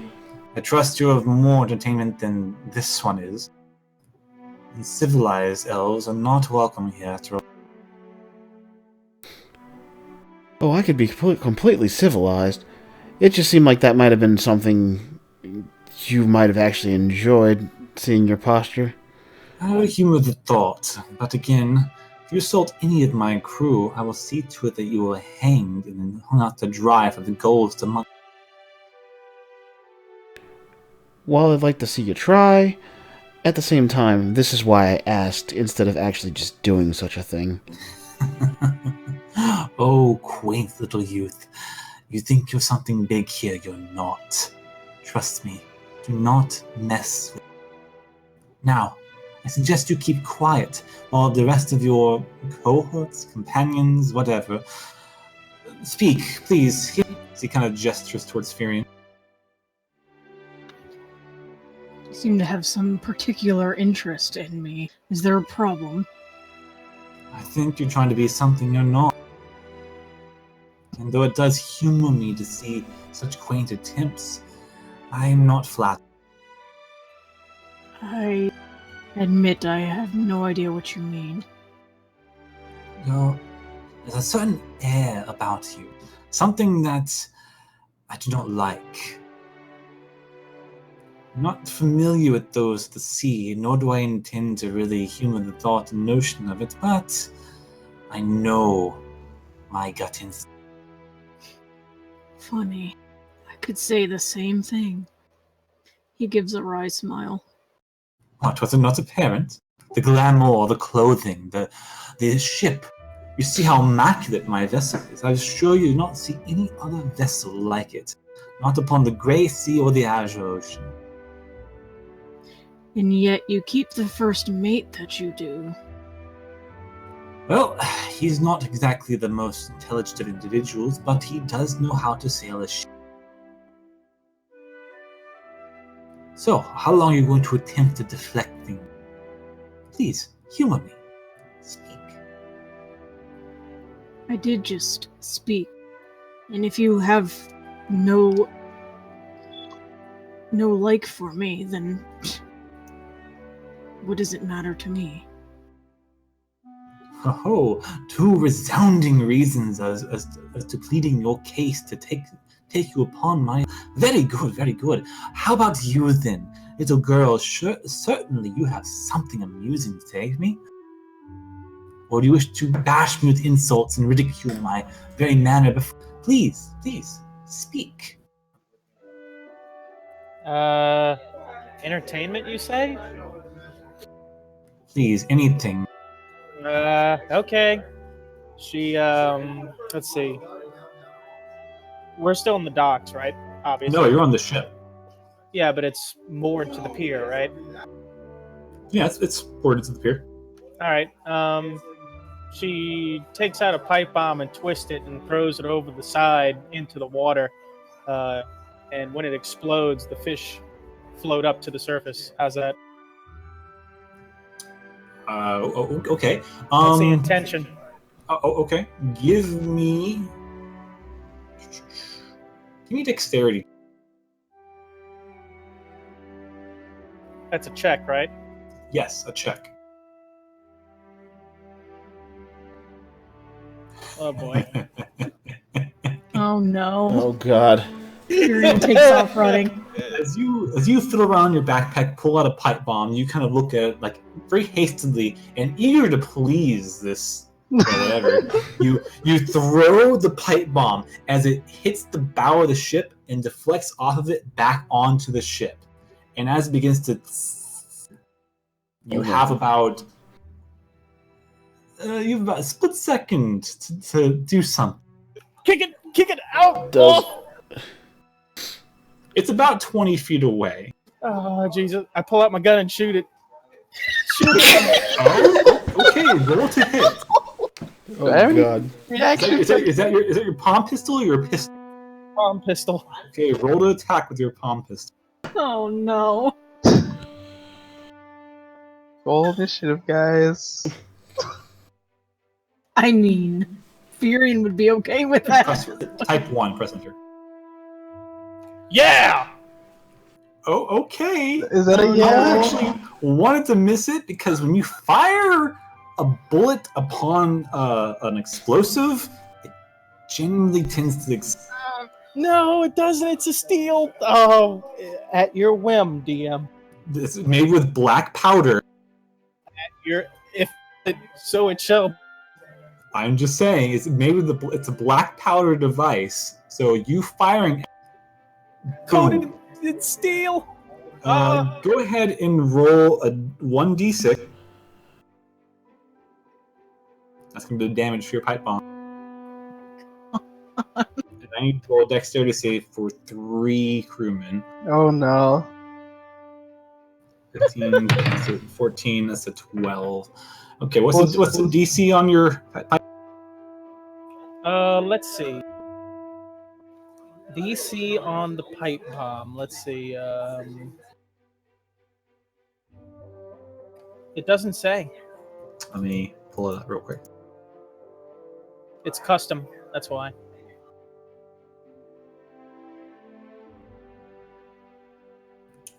Right. So that's going to be 8 plus your dexterity plus your proficiency. So it's going to be 11. It's going to be 14. So two individuals pass, which means they're going to take half damage, and one of them fails, so they can take 3 damage. So That did not work at all. as you toss the pipe bomb, it hits the bow of the ship, reflects off, very familiar to you actually, much like the incident within the. And as you take out your gun to quickly, like, oh my god, take out the palm pistol, fire, and and you hear 2 individuals like scream out, and there's no dust on board, it's quite an immaculate vessel, so the explosion dissipates quite quickly as smoke dispels into the air, and you see now the residue of the ship. You have blown off the side of the ship, so the fence is like gone. There's some scuffs in the actual landing. Fortunately, longboats are pretty durable, so there's some like broken up planks. It didn't do as much damage as you would have thought, especially given the fact that you have made this much of your tender love and care into these devices. But it still did a decent amount of damage. Clara kind of puts her hand behind her head and she starts sweating and she says, ta-da! So this is like the first time anyone has seen it, but Furion is outright full belly laughing. It was worth it just for that. Faith has one of the biggest, like, just stunned and shocked, like, jaw agape face while looking at it. Like Furion is almost doubled over with his hands around his stomach. Just Zaug is just kind of like amazed and like clapping, like golf clapping. Wow. There's That is impressive. Last time you did that, the roof caved in. As you see one individual off on the side, kind of like hobbling away, groaning. Is it the red-haired one? No, it is not. Okay. The captain, Captain Camus, he's kind of like, he looks very much in shock, like his hands up to his mouth. He's as soon as it happens, he goes from straight horror to shock, and then his eyes just kind of like focus in on Clara, and his eyebrows are up, like, what? What did you do? Look at it! Look at my ship!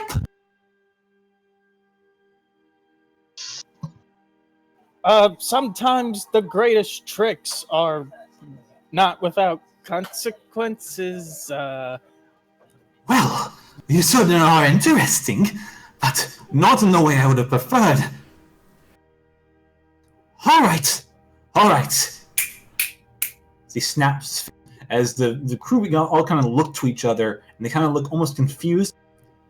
What are you waiting for, you fools? Get them!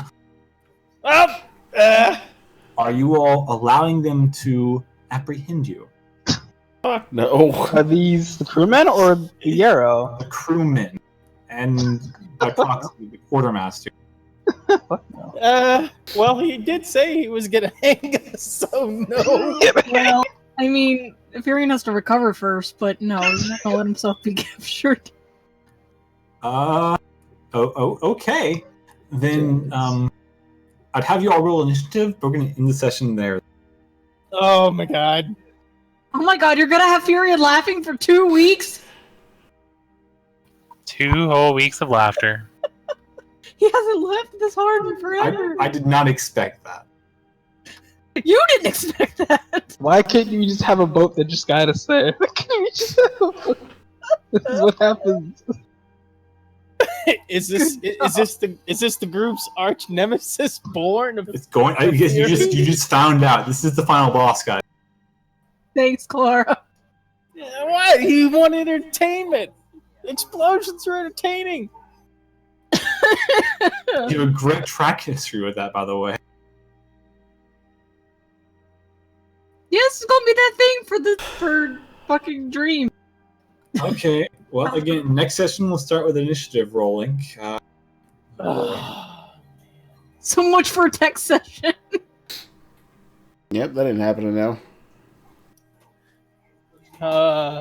This just means we can plan out our great escape. And figure out how we're going to complain to the town about how this ship... I think I figured out your name, guys. The fuck ups. Wow. I was trying to avoid that. That was where No, I've got the group name. Explosive Consequences. I have a name for the next session, though. Explosive consequences, I like that. Yeah. You were born into it. You were melded by it. If you want to take a look at Dream's chat, there's the name for the next session.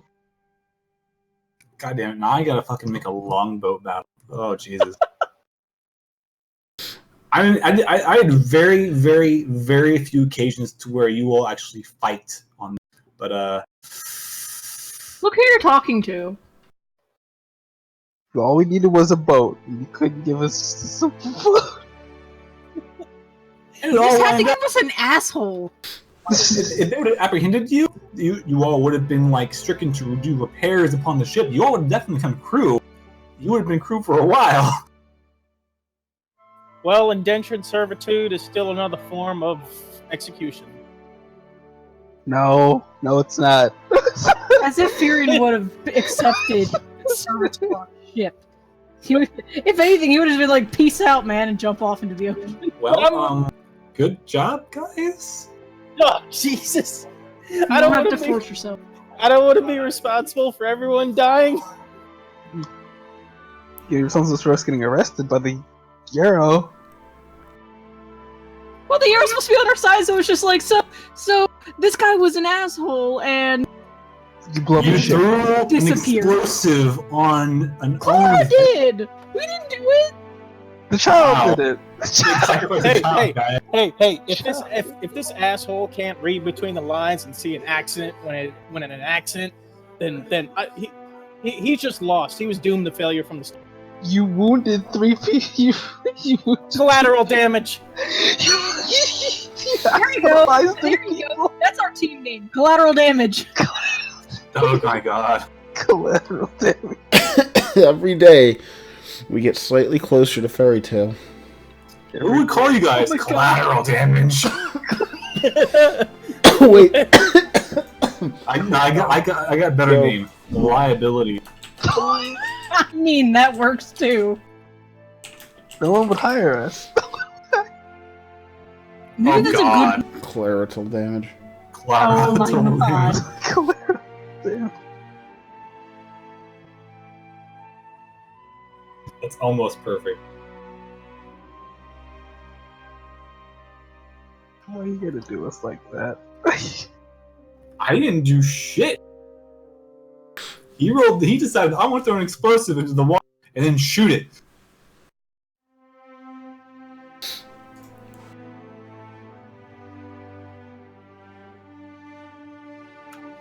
I mean, I just didn't expect metal meeting metal equals kaboom. Have you watched any movie ever? You've played Fear, Call of Duty, and everything, and you have shot a fire extinguisher at least once. You literally shoot things to make That them wasn't an explode. explosion. That in real life, that's just a psst, not Yes. a kaboom. In real life, this is D&D where pipe bombs are still very new technology, and you use black powder, which is explosive powder, which your character knows that. I'm not like saying everything is your fault. You should feel horrible. I'm just explaining the events that have circumvented. But when metal hits metal, you get sparks. Well, she would just look around. Were y'all not entertained? I mean, don't see that every day. It's true.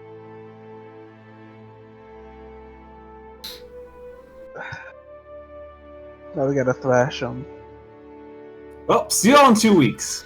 Oh, Jesus, man. Not everybody. Good night.